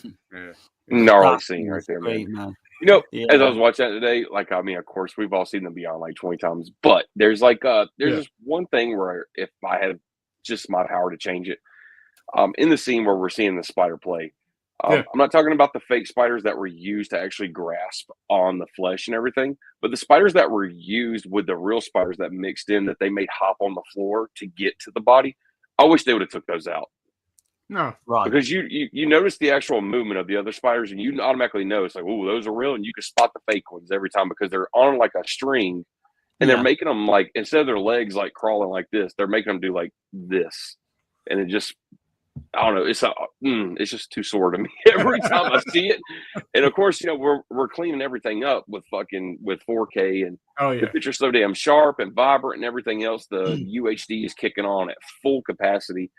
especially with a release like this, like you see it and you're just like, damn, dude, like it's like some of the we talked about this one time before years ago, but we got the 4K flash forward, and all of a sudden we're kind of like watching that movie, being like, damn, you can kind of see the trap wires like all throughout some of the scenes on that where you can't even really hide it without jeopardizing the fucking film integrity. So you're seeing some of the shit that we're cleaning up now here, fucking 30, 40 years later, and it's like, well, yeah, you're gonna see all the flaws and shit. Exactly. Sure. Yep. Lorne's got a good comment there about the Spider-Man shot. So, the actual film Spider-Man, there's a dream sequence, and there's Sam Raimi directed. Yeah, he puts in a fucking image of this film or that scene in that dream sequence, which is I've not seen it. I just recently only read about that. Yeah, I remember hearing about that a long time ago. There's another clip that he used too. I'm trying to remember what it was in that damn. I can't think of it, but yeah, definitely use that for Spider-Man when they wasn't proper tarantulas. They were a type like similar to tarantulas, but these were a lot bigger and these didn't have a deadly poison or what have you. But when he was doing that scene, at one point they started doing that scene, he had like a glass over his face, but it didn't really work for the scene, and then they took the glass off and did. Obviously he's not, he got his fake mouth. I think they used two different fake mouths. I think it still holds up, especially the fucking shit with the eye. It's hokey, but I think that's the charm of it. Pulling that eye sack out like the bag. It's like, oh shit. the puncture on the side of the tongue inside the mouth, like the back bubble of the spider, like making that first initial puncture and then it tears. Dude, it's fucking gnarly. Yeah, it's like he's just paralyzed. He can't do shit. Like yeah. But that was going to be a female character in the original script was going to have the spider attack. That, like, I was looking back, and that early script was like really so much different, man. But you if see, people like, want to find out about that, it's in one of the commentary tracks. He mentions it a lot. I think there's an interview about it as well. But you notice the architects, he's looking up blueprints on the Seven Doors Hotel, right? Yeah. So then that's when it's kind of like it attacks him. The Beyond, just like the book of Eibon, I guess. Fucking just the Beyond, just because so there's other like in the literary about Eibon that there's a bunch of rumors and myths nobody really knows. It's like a big mystery. Is he real? Is he from another fucking dimension? Is he still alive?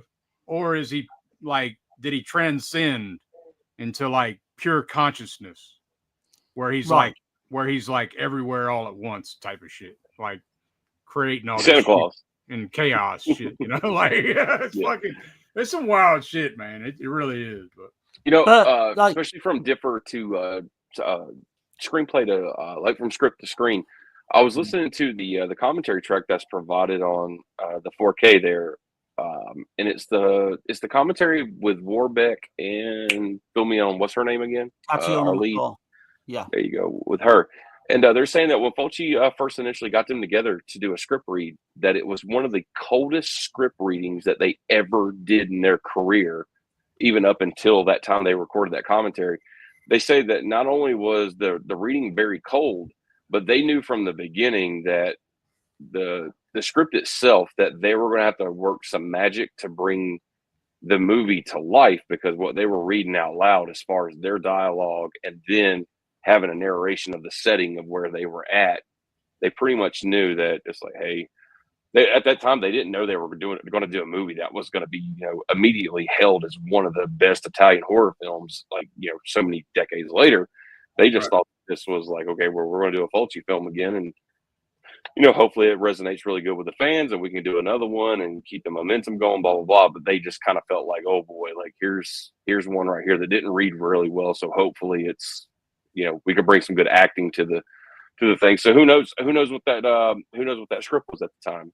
Who knows if that was actually like a rough draft of like a very first run of a script? Probably, yeah. Because the character Emily was going to be an actual real person in the original script. Right. But going back to that commentary track, it's kind of sad. David Warbeck died literally a day or two after that commentary, which is crazy. Yeah, it's Yeah. like It is nuts. it's hard man. to go back and listen to it knowing that as well. Yeah. But they had such a great relationship. In that commentary track too, he's talking about all the meds that the doctors have him on and everything. And he's like, I just spent so much time in the hospital. They have me on so much meds. He's even saying like, God, my memory is so foggy right now because of all these fucking meds I'm on. And she's dialing him back, being like, yeah, we had to do that take like 3 or 4 times, blah, blah. So I was picking up on that too as I was listening to that shit today. But going back to the script thing, it almost makes me think like you fellas tell me what you think. Maybe I'm just fucking throwing something. I'm just throwing something out there way too far. But almost kind of like Fulci approaching the situation, like maybe they got together, did the script read, and they were like, like this might have been a good idea at the time whenever it was written.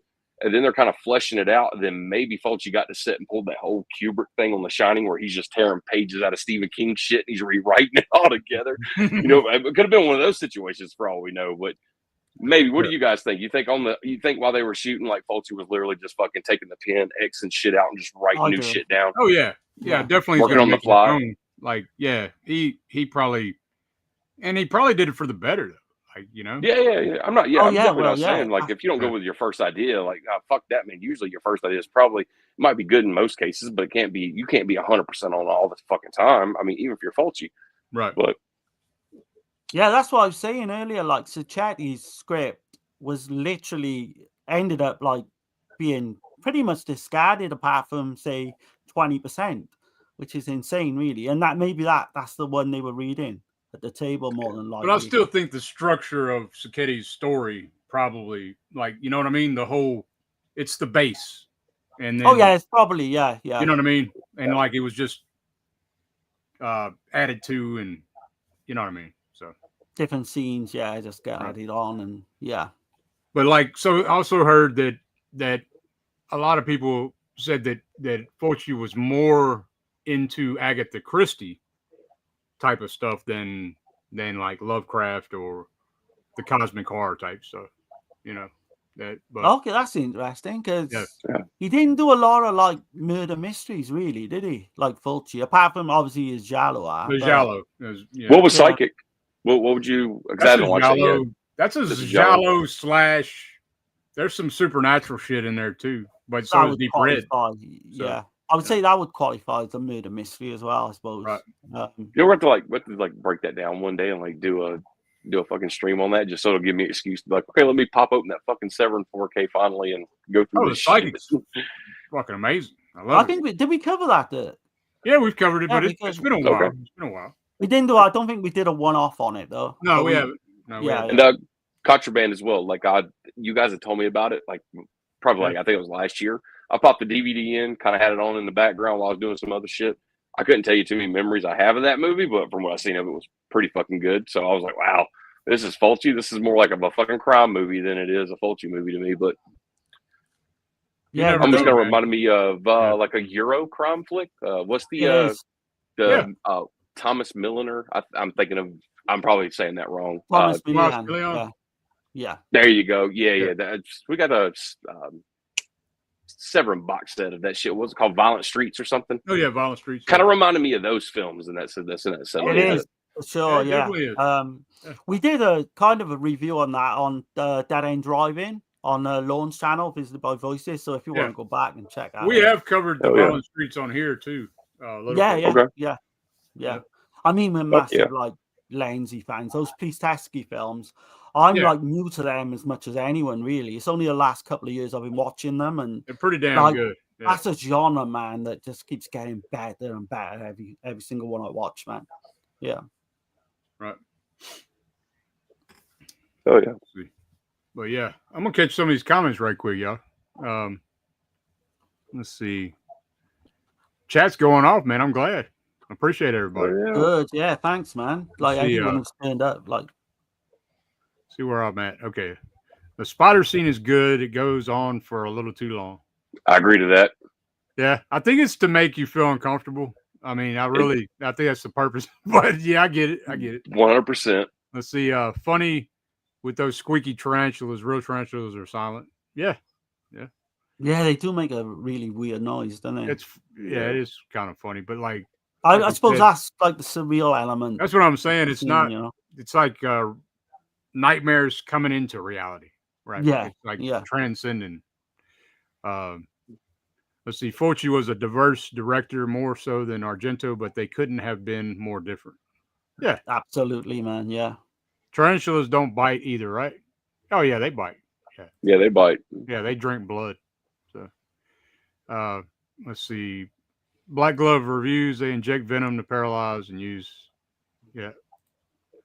Let's see. The spider attack was intended to have psychedelic effects all over it, which would have hidden the puppet spiders. Only the lightning strike remains of the strobing lights that were intended.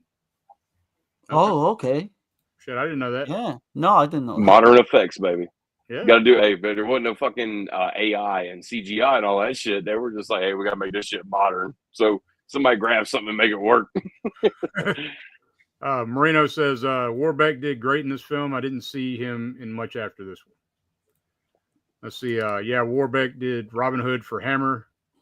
He was gay too, I believe. Maybe he rests in peace. Gone way too soon. He was gay, but I was reading he was married as well with a child. Yeah. So yeah. Yeah, he's talking about his wife in that commentary. Like, yeah. He's like reverberating jokes that his wife had told him during a dinner party during that commentary, just to kind of, as the momentum kind of slacks off a little bit. Yeah. So whenever I read that comment, I was like, damn, I know he was gay. It sounded like he was married whenever I heard that fucking commentary. But he died 2 days later. So Lauren says Voices from Beyond is a mystery. Oh man, yeah. I haven't seen that one. I haven't seen. No. That's. I keep thinking I was Door into Silence is the one we see. Yeah. That's the one we haven't. Yeah. Yeah, that'll be coming at some point. Yeah, we'll get to it eventually. The Psychic is a take on the Black Cat. It is. Yeah. Fulci did great westerns. I haven't seen Silver Saddle, but I've heard bad things. I know the other two are good. So how many westerns did he do in total? Like 3. I know of Massacre Time and then the 4 of the Apocalypse. 3 of them, I think. Silver Saddle. Yeah. So he did a trifecta when it came to the western genre. Yeah. And that was all just to prove a point that he could tackle any genre. Like, fuck, you're gonna tackle every genre and do 3 films for each one. I don't think it's to prove a point. I think he kind of just a lot of stuff was director for hire. You know, just went with the money. Okay, I think. But like inked a deal where he had to give them like 3 picks or some shit. Yeah. Or For the Apocalypse is a fucking masterpiece, in my opinion. It really is. That's a 10 out of 10 film. That's got horror elements as well. It does. It really does. Yeah. There's a whole fucking rape scene in that fucking movie. It is, yeah. Fucking crazy. But damn. Oh shit! It's one of the nastiest. Like, it is. He's got some Osmilion in there too. Fabio Testi. A road movie too. Fabio Testi's in it. Yeah. Let's see. Fulci stayed on shots longer than Argento. I think so, but that's why, man. Like with Fulci, I know I'm probably beating a dead horse when I say this, but it's like the impending doom. It's slow. It's coming for you. You can't fucking escape. You're fucked. Like when you get in a Fulci film. Exactly. You know? I think that's what I think that's what Fulci intended to stay on the shot, to give you that kind of like you're uneasy. You're like, okay, they're gonna uneasy. Make it. Like, no, bitch, you're not gonna make it. You're fucking fucked, dude. Like 100%. That's what he was doing. Yeah. You know, like I'm sure you guys can agree with this, but especially like when you're watching like a rape revenge film, like let's take like The Last House on the Left, for example. Like if you're watching that by yourself, like that rape scene is like, it probably only feels like maybe like 2 or 3 minutes. You watch that scene with your wife, your girlfriend, your grandma, your mom. Yep. It feels like it's a fucking going on for eternity where you're like damn, when's this shit gonna end? Like 8 minutes. Like I know what 8 minutes is looking at a watch, but goddamn, I feel like I just sit here for 3 hours next to her and I feel like I just want to run out of the fucking room. You got I Spit on Your Grave as well. That's an probably gonna smash fucking TV here in a minute. That literally is like man. 15 minutes long. With Camille Keaton. Fuck me, man. I couldn't watch out with a woman.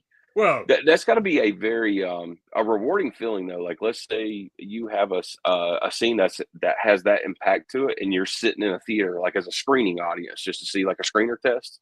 Yeah. Your movie's playing on the screen, and you got all these people sitting around, and you're just watching them go, oh god, like Jesus. That's got to be rewarding because you're just like, hey, like, fuck that. Like, I just got under your skin, motherfucker. Like, you'll be thinking about that shit when you go to sleep tonight. Good luck. It gets under the skin, intensifies the emotion, and then the payoff is like fucking get that motherfucker. You know, I mean, what's the worst thing a film could be? It's fucking boring, right? And if you're sitting there, you got a whole audience going, Jesus Christ, man, like, holy fuck, I can barely hold on. That's got to be a reward, right? So, Johnny, you seen Night Train Murders? Night Train Murders. I'm trying to think. If you're talking about the same film that Blue Underground put out on Blu-ray, I've seen that. Yeah, it's got the crazy lady on the front. Yeah, Masha Morale. Like, she's in Deep Red. Yeah, I'm trying to think, man. A gang like terrorize these two females on a train. It's an Italian Eldorado film. Yeah, it's fucking insane. It's like Last Days on the Left, but literally on a train. It's got pretty much. One of the girls isn't like House on the Left Part 2. One of the girls isn't like a mentally challenged girl, is it? No. Irene Miracle is one of the girls from Inferno. The one. I think I'm thinking of Savage Streets. I think with Linda. Yeah, you're thinking of Linnell Quigley in Savage Streets. Yeah. There you go. Yeah. Which is another good film, but completely different. Yeah. Justin Marino says, Policio Teskey needs more attention, Dirk and Darren. Yeah, we're gonna do more. Yeah, we'll get to it, but we're coming into September. We're coming to the fall and shit. So I know we're gonna be getting closer. Getting spooky. I don't know if I mentioned this, but like October, I'm calling it Gothtober. So it's all fucking gothic horror in October. So, God, you better include some Barbara Still into that. Say that shit right there. Oh man, yeah. And we're gonna give some gothic or something. So it's Gothtober on SPC and the EuroCrypt and shit. Oh, we're starting early because this is really a gothic film if you think about it. It is. This is a cosmic goth horror, right? Yeah. This is a cosmic gothic for sure. So you said Cocktober. What? No. That's a completely different channel. Completely different. Let's see.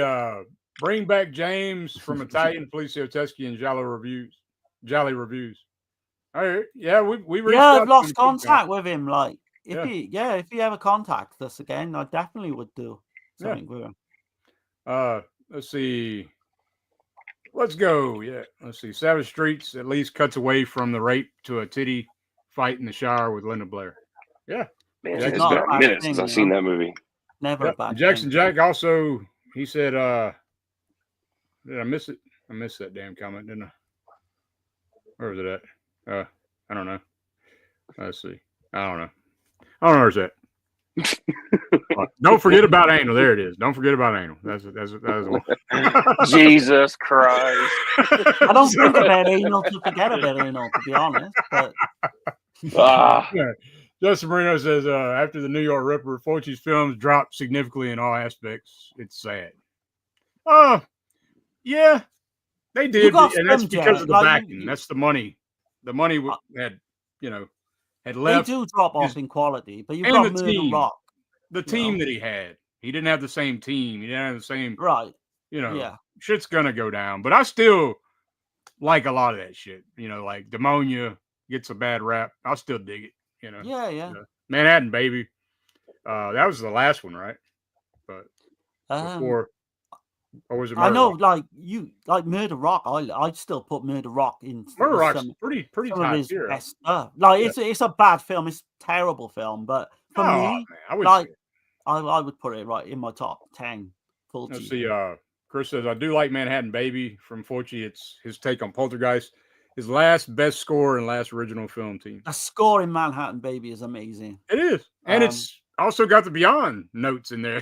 It's got some of the fucking Fritzy shit in there, like from the Beyond. So I like Manhattan Baby, but it's something missing from it. I can't put my finger on, but it's just something missing from that film. All right. Seems like there's scenes like completely went missing as well when you watch it. And Jackson says that was worth going back for. Yeah. Texas says Born Innocent. Linda Blair gets fucked with a plunger. Oh shit! Okay. I've never seen that one. Never seen that one. No. God damn! Out of all things, got a plunger. Damn. Yeah, Manhattan Baby only had a few kills. Yeah. Yeah. Man and Baby is a lot like the Beyond, though, in a sense, if you think about it. Like the fucking going through the dream shit with the different portals and shit, and you know what I mean? Like, yeah, you can see like there's some weird some shit ways going on. There's a lot of kind of Fulci aspects in his earlier films coming into that one. Let's see. We're gonna get to another clip, y'all. Yeah. Keep them coming, man. Good boy, Dickie. Who's there? Who's there? Answer me. I know you're there.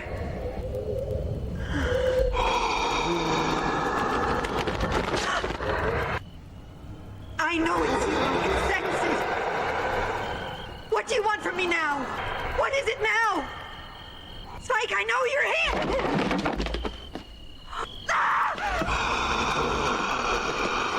No, Spike. Go away. I don't want to go back. You can't take me. I don't want to go back. Stop tormenting me. Don't come any closer. Don't come any closer. No. Go away. No. Go away.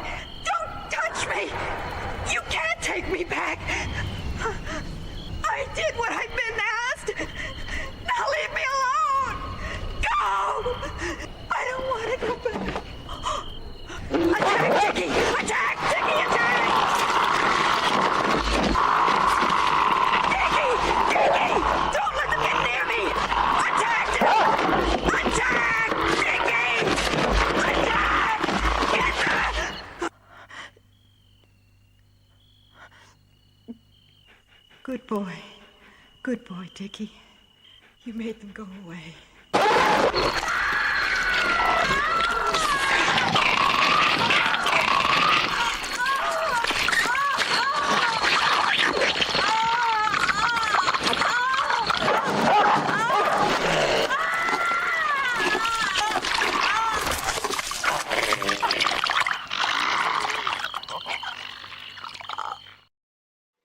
Hell yeah, man. Love it. Man. Fucking go for the throat, man. Just gnarly. Fucking gnarly. You made her go away. Good boy. I'm sitting there fucking watching that scene, dude, and Justin Marino's got my ass over here fucking giggling with that goddamn Linda Blair was passed around like a blunt at a reggae concert. Can't hold a straight face for that shit. Oh, shit. Oh, man. That scene is my favorite in the film, though, with the dog. You've got to admit that Fulci did actually fucking rip, like, fucking Argento off. Are you talking about the blind man? Yeah. But he does it, and I will give him credit. He does it better. Yeah, Fulci did actually do it better. I definitely it's the best scene because when she's fucking all those zombies are approaching her, and it's the whole build up as well. It's not just the throat ripping, right? Yeah, it's one of his best fucking scenes, I think. But man, with Suspiria though, man, the way Argento set up that shot, man, alone, like he did crane shot, zipline shot just to get that shot. I don't know, man. Yeah. I think if you took both those and compared them side by side, man, I think you might be, you'd probably end up being like, yeah, I don't know, man. I think Argento might have went a little bit. I think you put a little bit more of the work ethic side into it to probably get those shots. But don't get me wrong, though, the fucking gore is there for Fulci, though. It feels like it's to me, I would agree, it's more visceral than Argento. Also, it's not like for me, not just the gore though. Like the way you take into account, she's blind. It's the buildup, yeah. She can sense them, and they're like all around her. Like the dog is playing savior, and then it fucking turns, and it's like, oh, it's like the scariest stuff I have. 100%. Yeah. I agree with that shit, man. Yeah. I fucking love it, man. And that whole shit when Schweik's like right behind her, you know, and she, I don't know, it's fucking great. But look, I'll admit this: as soon as the comment got brought up of whether we were going to take a pick between Lucio Fulci's The Beyond or Argento's Suspiria, I was already like getting defensive, being like, I know we ain't about to fucking play this game. Not with me. Come on, dude. Like Suspiria's my fucking rock, man. Like I literally just discovered this shit like 10 years ago. For sure, but like this is better than Inferno, and I love Inferno, and that's you know, Inferno's like a 9 out of 10. This is a 10. Yeah. I guess we would all probably put this a 10 out of 10. Oh yeah, absolutely. Yeah, definitely. Well, we can all agree too, man. Like you said, man. Like Fulci himself is like, looks at Inferno and goes, "I'm going to do this better than Inferno." But of course, we all know imitation is the purest form of flattery. That's what they always say. Yeah. So, you also got to take into account Tenebrae with New York Ripper. So there's another one. Yeah. So New York Ripper is meaner. Tenebrae is a mean ass fuck. It's Argento's meanest, but then New York Ripper's Fulci's more grimy. It's more grimy. I'd have to go Tenebrae slightly over. I know. I'm just saying, like as far as the meanness goes. Yeah, no, exactly. Yeah, I know what you're saying. They're definitely kind of similar. Made the same year and and all that. Yeah, if I had to pick out the two, it'd slightly be Tenebrae. But I might go Tenebrae too. I mean, to be honest, it's so hard to like some of these. Right. Let's see. Let's see. My favorite scene in Suspiria is the razor wire. Oh yeah, I like the opening, which is another. There's a scene later on in this with Al Cliver that's very similar to the opening scene in Suspiria with the glass shards going into his head in the hospital. Yeah, the Beyond is better than Inferno. Agreed. Yeah, definitely. Yeah. But yeah, man. Let's see. What have we haven't covered Giannato De Rossi, man, special effects guy. Right. Yeah. Covered him, man. He worked for people like Bernardo Bertolucci, Sergio Leone, Federico Fellini, Antonio Margheriti, fucking David Lynch. Jesus. Fucking Alexandra Aja, the guy that did fucking Hills Have Eyes remake and High Tension. Yeah. This, I mean, Dr. Butcher, MD. He did the effects for that. Zombie 2, Cannibal Apocalypse. Fucking, House by the Cemetery. A lot of the Fulci stuff. City of the Living Dead. The Beyond, of course. Wake Up and Die. 1966, which is a film I haven't seen, but definitely want to check it out. And he even did fucking Mirrors in 2008. Kiefer Sutherland movie. Yeah. The effects are great in that. Fucking, I don't know. I can't remember if that movie's any good. I remember the effects were pretty damn solid. No, it's pretty bad. I mean, it's not great, man. But it was like, it's one of those things. Like, if you had like a family, like older family, who's like big fans, like Kiefer Sutherland, because at that time he was big for 24, and it was like that big Fox show or whatever. It was nice for him to like go back to horror because, come on, I mean, he's known for the Lost Boys, for fuck's sake. So it was nice to see him actually take a little step back into the horror genre. You want to call Mirrors a horror film, which I mean, that's a whole other fucking stream. But that's probably like some of the last. I think he died in 2021. So about 4 years ago. He gets overlooked a little bit, doesn't he? Sergio Stivoletti, he's always mentioned. Yeah, I think I'd put De Rossi over Stivoletti. That would be a close one as well for me. Yeah, you got to think about some of those iconic fucking gore shots, man. Like in, you know what I mean? Like in Zombie 2 and yeah. Like, and then you got to think about Stivoletti and Demons, like, which I love. Oh yeah. So that would be really fucking tough. That'd be a tough one. That'd be a good versus, actually. Yeah. I mean, you've got the effects in Sleepless as well, which I love. Like the later Argento films, but let's don't talk about Wax Mask though. Oh fuck, we talked about that, didn't we, on one stream? That is bad. That's a rough one. But shit, where y'all want to go from here, man? You want to go to the next clip? Yeah, man. How many clips you got left? Is it 2 or 3? I got a couple left. I got a lot. Yeah. Let's see. Yeah, we was just on the good boy Dickie scene. So, yeah, here we go.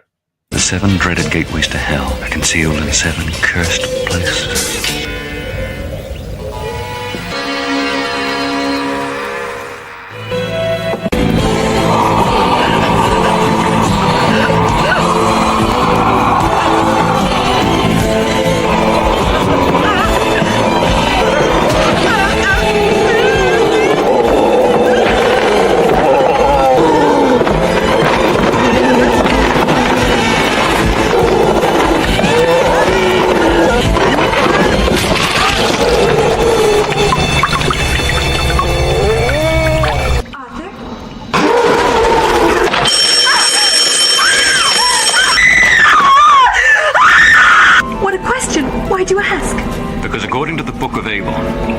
hotel is one of the 7 gateways of hell.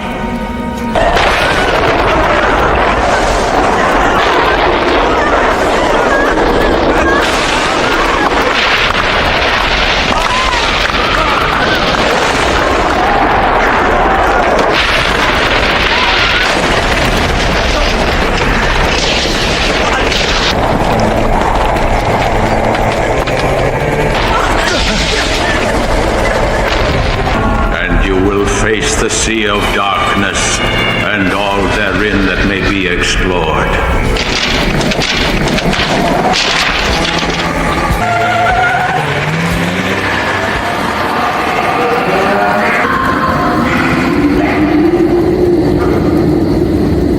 But John, No, Liza. I'm a doctor, and I won't accept irrational explanations. I want to talk to Harris. I'm going to call the FBI.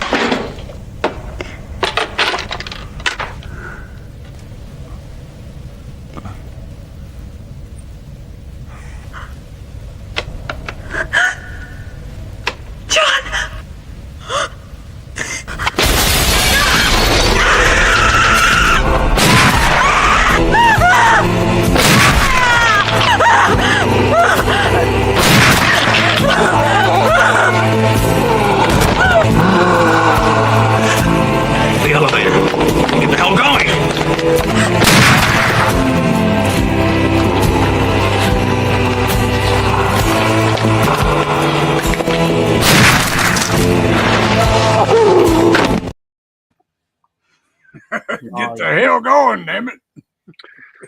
I want to mention Veronica Lazar, who that nail scene.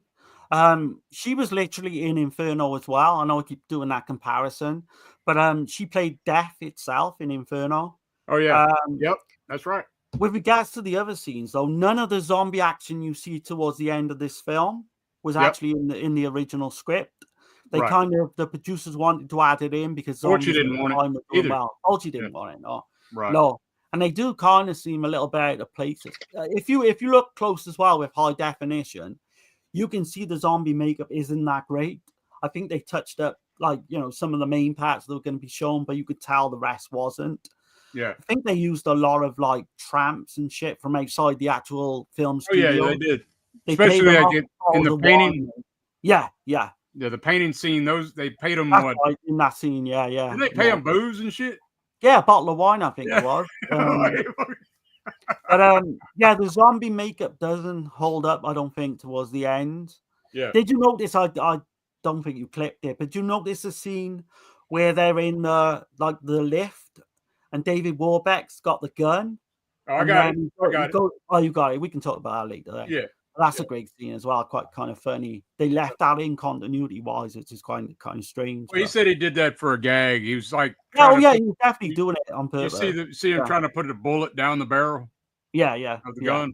She starts laughing, and it's all fucking in the scene as well. Right. Which is good. I suppose it's a good touch, isn't it? Really.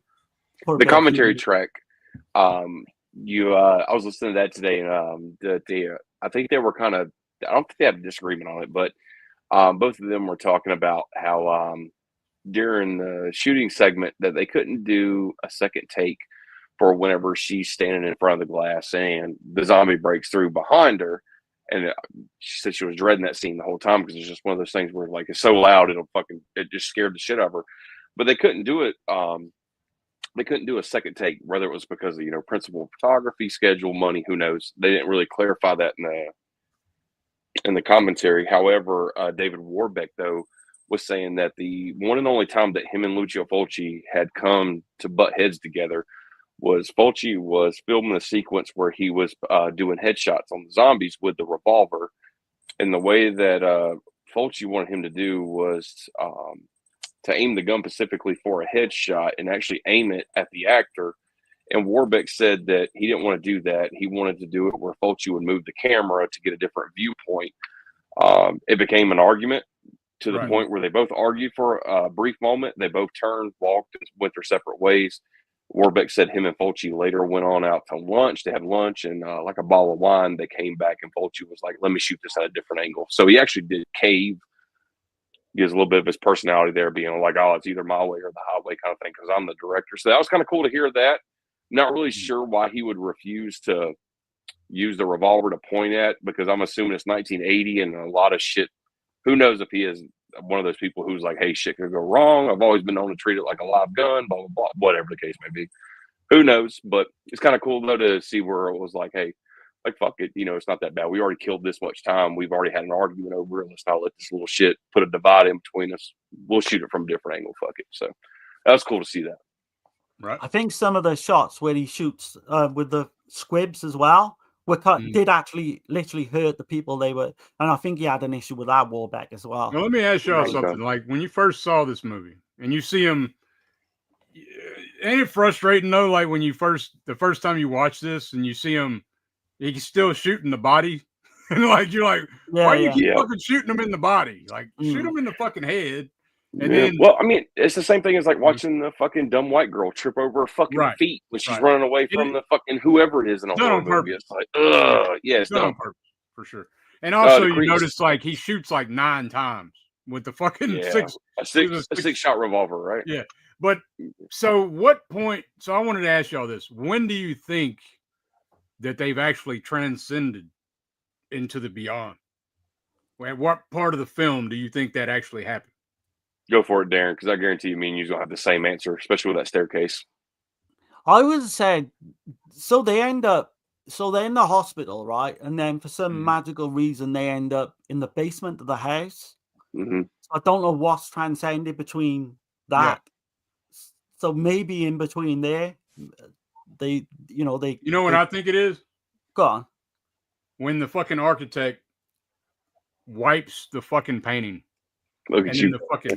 Okay, I can see that. Yeah. And then the bell goes off, room 36 and shit. And you're like, he's like weird. And he touches that fucking painting, man. And, okay, yeah.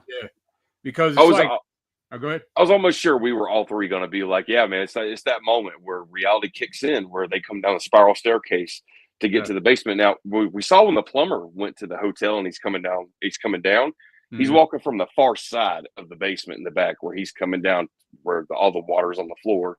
Yeah. But in this one, they're coming fucking straight from the top, and it's almost like this spiral case that they're going down first before they hit the basement.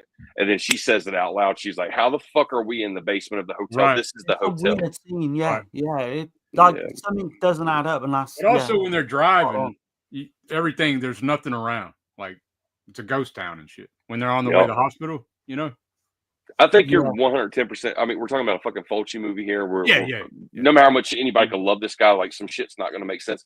But I think you are. If I had to put money on it and say that maybe that was the turning point of when we got to see our lead characters fully descend, I think you're absolutely right with the painting, because, like Darren said, Fulci used paintings a fucking lot, and I think he was tapping into that shit just as like a form of a window to a soul, like, basically. I mean, we see that fucking thing from the very beginning of the movie. Like, the whole reason why we have the fucking very first kill in this movie, the opening shows the townspeople are coming in by boat, coming to that fucking hotel, killing him for what reason? Because he possesses the ability to hold the key for a portal to hell.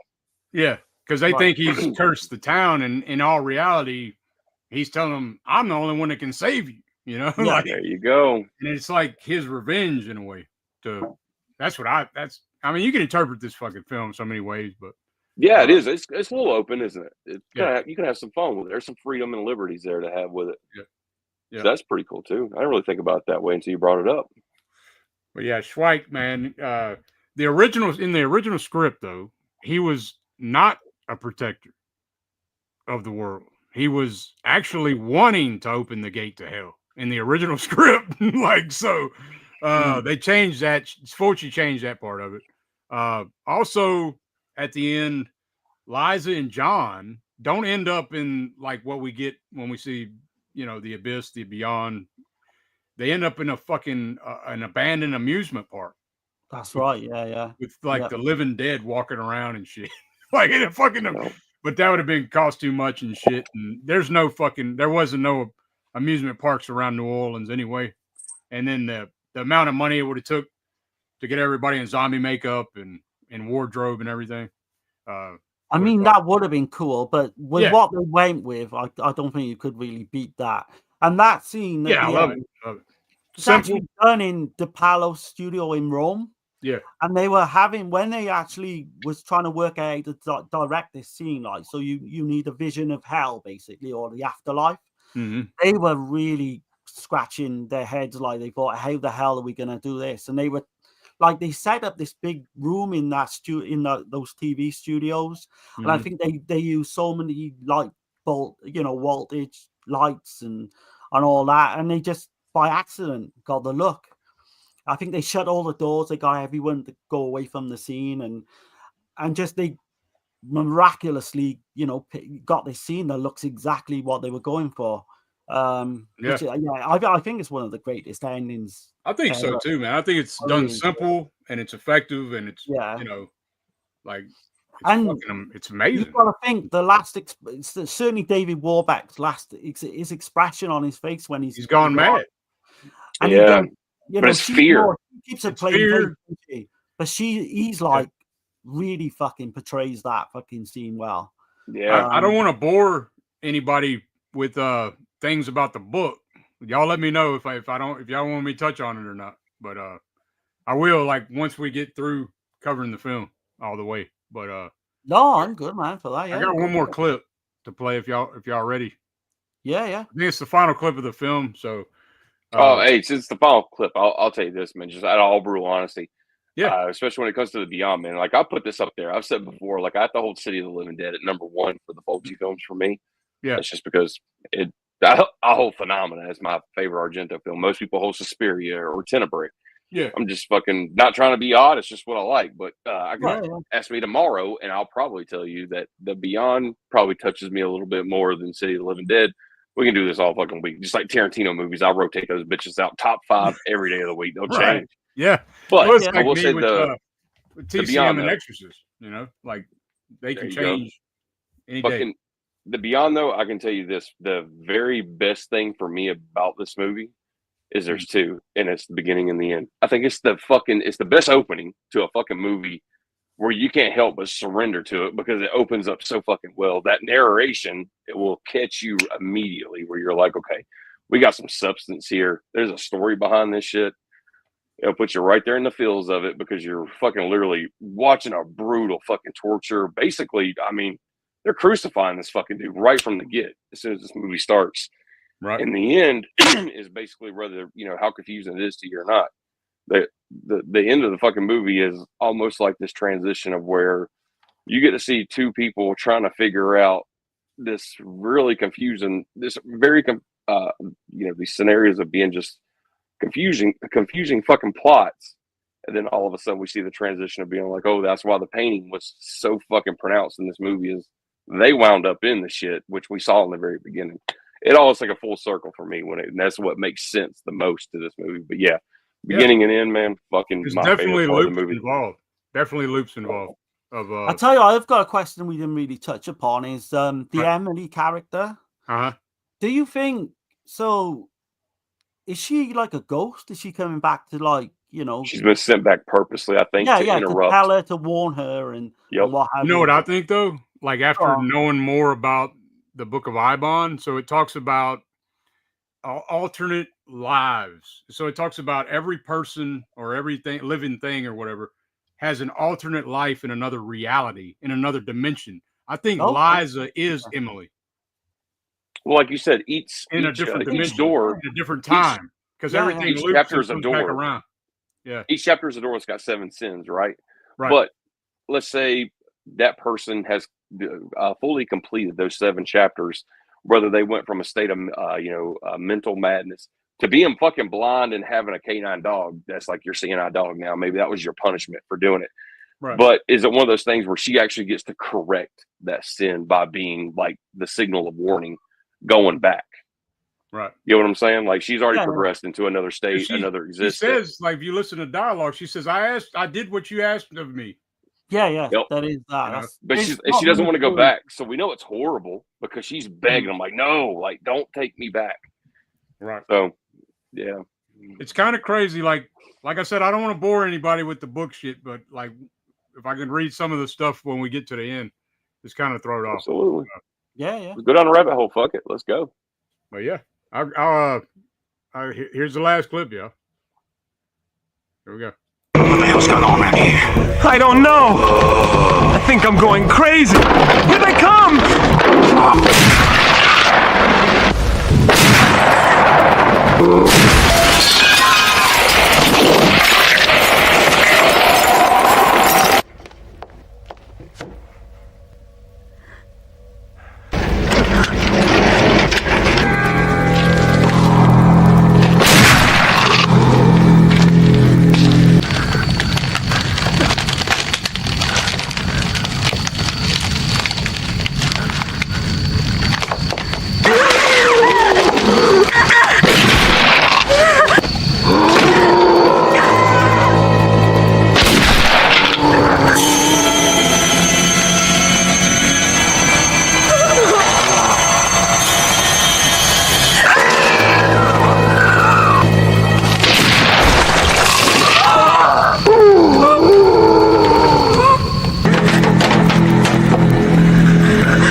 Oh yeah.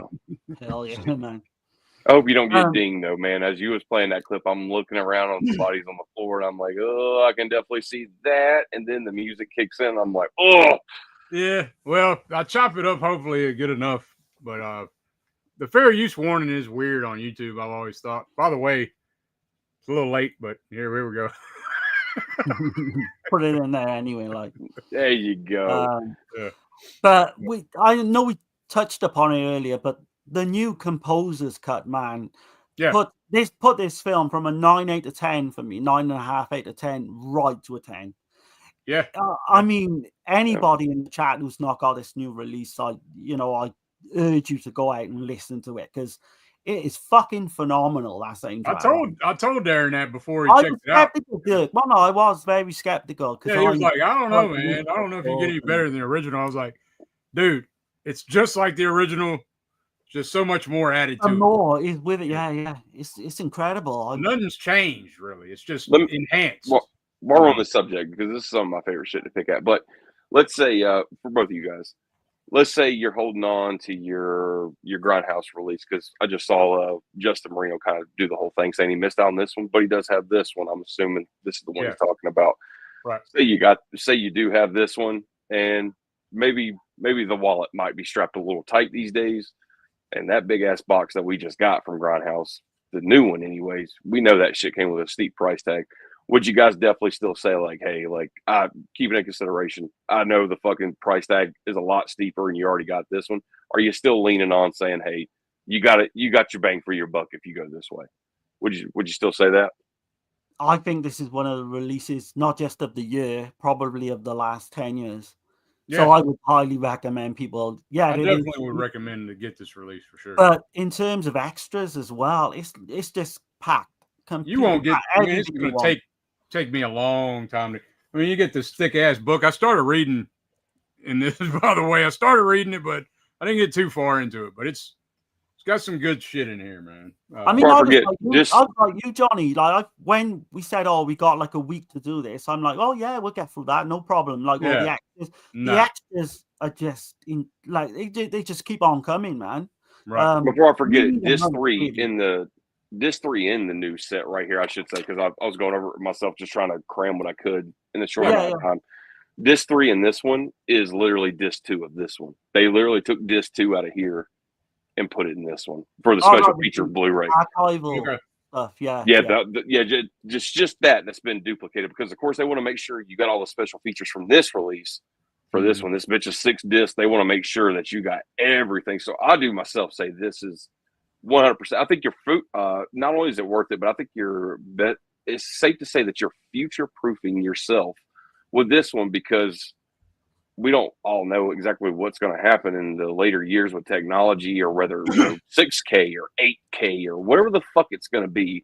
Yeah. We have no idea what the future's going to bring. So for right now, it's probably safe to say like this is about as good as this fucking thing's going to get until the foreseeable future, which we know nothing about. I can't see it getting no better than that. Never get better. Yeah. Even like 8K, I don't know about that. Yeah, I mean, yeah. Nah, this is a definitive edition. You need to get it, man. I will say this. I popped in disc 1 of this today. I was going through the discs, just popping them in, see what they all had to offer. Of course, like I said, you got your CD soundtrack being disc 6 on here, disc 5 being a DVD, and that's, that's the 7, the seventh door to hell. That's that cut. It's on DVD. It's not the best quality from what I can see by the comment section, Darren, what you said too. Yeah, it's not great. But for usually, even with a boutique release, most of the time, especially with studio releases, it's just a given that whenever you do pop in, you buy 4K, you pop in the very first disc, which is your 4K feature. Usually there's nothing on there except for the film. There won't even be trailers, commentaries. Right. You got to put in the Blu-ray that usually comes with it for the special features. This one, fuck no. There's even more. Listen to this shit. There's an hour-long featurette, though, called Beyond the Beyond. And that's fucking great, by the way. And we got a fucking 40-minute interview that was just newly recorded with what's his name, our composer, which was Fabio Frizzo.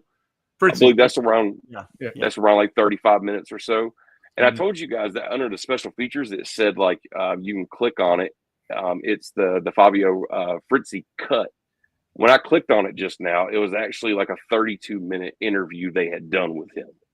So it's just him on his outtakes of the Beyond how he scored it. So I just didn't want to use that from the beginning because I thought myself, I was like, holy shit, like that's the whole runtime of the movie. And it's just his commentary, like his audio record over it. It's not. It's the special feature, which is even fucking better to me because you got him right on camera talking about the actual movie. So, yeah, I mean, the fucking first disc automatically is just packed full of shit. Like you don't have to go to disc 2, which I mean, disc 2 is basically the Blu-ray just to make sure they got their formats covered for everybody. So, $60 for what you get in this box right here. I mean, I just paid fucking I paid $70 for Trick or Treat from Synops. And that fucking thing like had what 2 discs in it, I think. What was that, like a 4K and a Blu-ray disc? I think that was in there. This fucking thing is like literally a little bit cheaper, and it's got fucking 6 discs in it, 100-page book. I mean, yeah, you spend a week with this fucking thing, and you probably still won't have you're gonna be like covered. Yeah. Just get it for the composer's cut. Like it's like incredible. I can't pick it up enough. Like, is there another release? Has the composer's cut been on? This one, the Shameless, the Arrows. No. Really? Okay. No, this is a new Fritzy rescored the whole film. So, like I said, he's doing that tour and everything. This shirt actually has the tour dates on the back of this shirt. Like, everywhere he went. And I didn't know who that. I don't know. It didn't click, but that's him. You see him on the. One side's Fulci and one side's Fritzy. There you go. You got Emily and Schweik's on there. But how do you feel about that starting a new trend though? For maybe Goblin going back and doing a new composer's cut for Suspiria or Tenebrae? Well, I wouldn't there's money in there. So there's money to be made. Yeah, for sure. Yeah. And we'll always have those original scores as well. So I'm all for it, I think. Yeah. Why not? Yeah. Hey man, if y'all don't mind, I'm gonna run through the book of Eibon right quick. Just briefly. Not too crazy. Not If I'm boring anybody, tell me to shut the fuck up. You know. Oh, you're good, man. Let's go down this rabbit hole together. Yeah. Yeah. All right. So chapter 1 is the Dreamer's Gateway. Okay. And it basically is dream magic. It allows one to consciously travel into the dream realm where laws of reality don't exist. They're able to go into other people's dreams and speak to the dead, unworldly entities, and speaking to them as well for forbidden knowledge and shit like that. But it says, here's one of the quotes from the book, though. In the realm of sleep, the veil is thinned. The dreamer steps beyond his mortal form and walks among the stars, guided by the whispering shadows of those forgotten by time. So anyway, that's chapter 1. Chapter 2 is the Eldritch Altar. It says these altars are created to invoke entities from the beyond. Material world and realms of the old ones can cross over. Bone, obsidian, and ashes of sacrificed creatures becomes a portal to communicate with unimaginable creatures beyond human understanding. And Eibon warns only those with the most disciplined minds should even attempt. Unprepared minds will lead to madness. Many of these are hidden deep in the earth, like these altars. And it says, upon the altar of bones, the elder gods shall awaken, their eyes open in the dark, in the dark abyss, and the earth trembled as the ancient ones stir once more. But hopefully I'm not boring y'all, man. So no, that's interesting. I'll keep going unless y'all, just tell me to shut up. So, you're good, man. You're good. Okay. So chapter 3 is the forbidden geometry. Occult science, patterns, hidden shapes, manipulation of time and space. This is highly cautioned as well, not to fuck with this shit. It says it can tear the fabric of reality, calling Cthulhu and Yog-Sothoth, or Yog-Sothoth, or whatever the fuck it is. It is believed many of Eibon's disciples sealed their copies to protect humanity. And it says, the truth is carved in angles beyond mortal comprehension, shapes where symmetry leads not to beauty, but to madness. So it's like more madness, each one of these fucking things, man. As we go on, it says, so chapter 4 is the veil of eternal darkness. Souls of the damned wander, time has no meaning. The most powerful gods roam here, feeding off the souls of the damned, waiting to come into our world. It involves the sacrifice of one's soul to communicate with these beings for absolute power. But there's a huge warning. Those who attempt will be consumed into the void, losing oneself, and free will is taken. Okay. So in the quote from that chapter is, beyond the stars lies the blackened abyss, where time ceases and the souls of the lost are devoured by the endless dark. Only those brave or foolish enough to seek it will understand the true nature of existence. So then we go into chapter 5, the heart of the moon. It kind of goes into the moon holds an ancient power unknown to mortal man and all this shit. A key to unlocking realms. I mean, pretty much the same goes on and on. But in the moon's dark heart, the tides of fate are woven.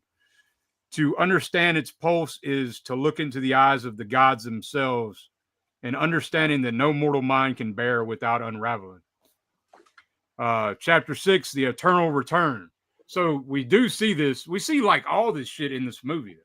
Like when you're watching the film, when I was reading all this shit, I'm like, holy shit, because the eternal return, you know that scene where Eliza stops and she closes her eyes and shit?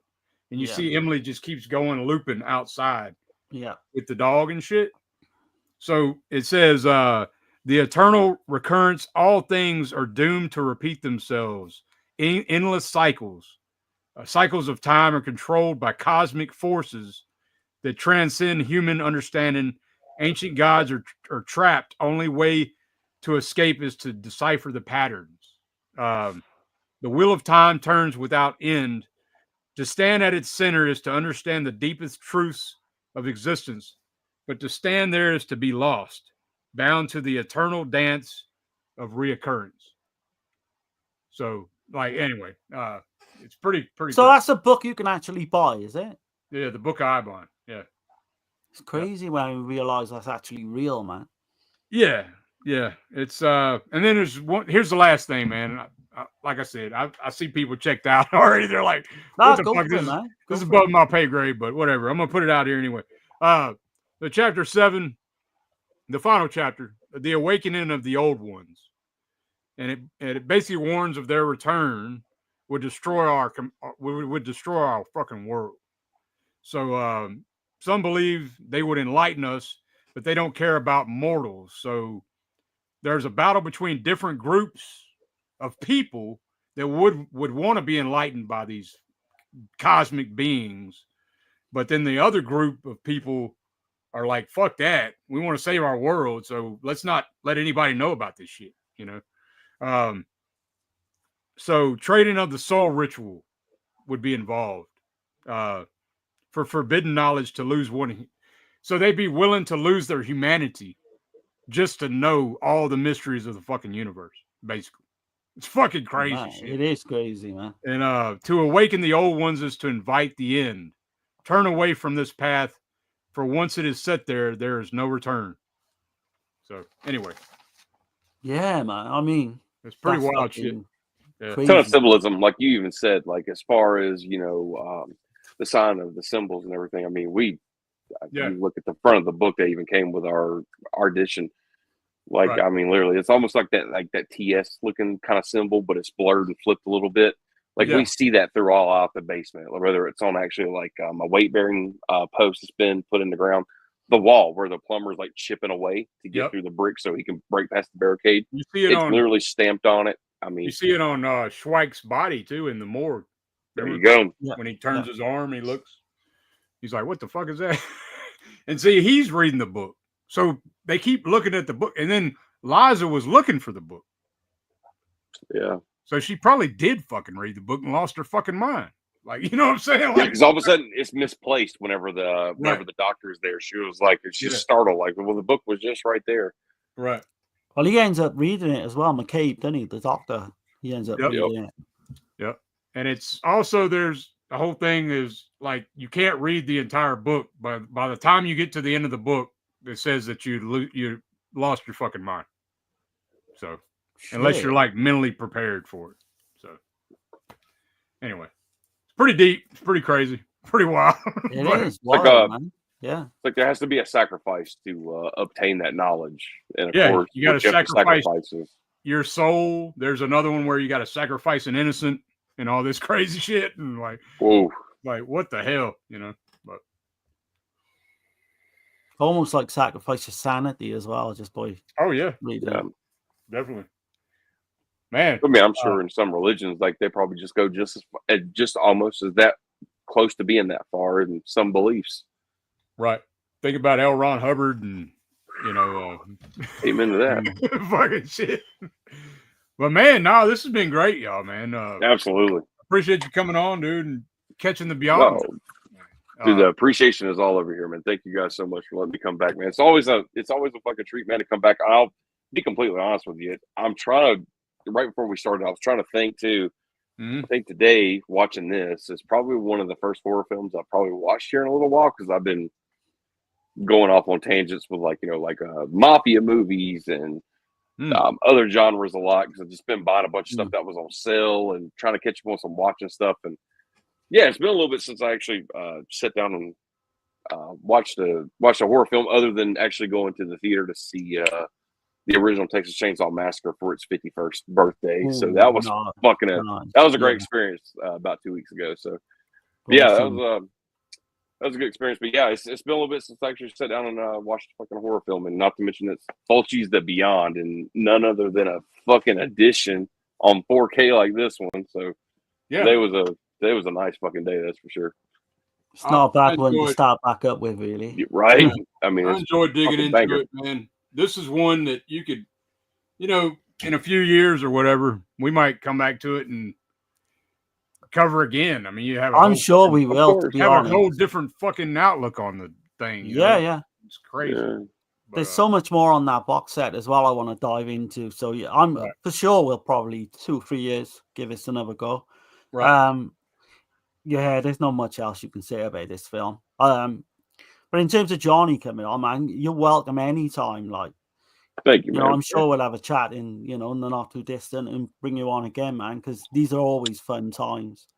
I don't know if because this stream's been going on a while. Did you want to show off anything? Any new additions or anything? If that's okay with y'all, I got to do something right quick though.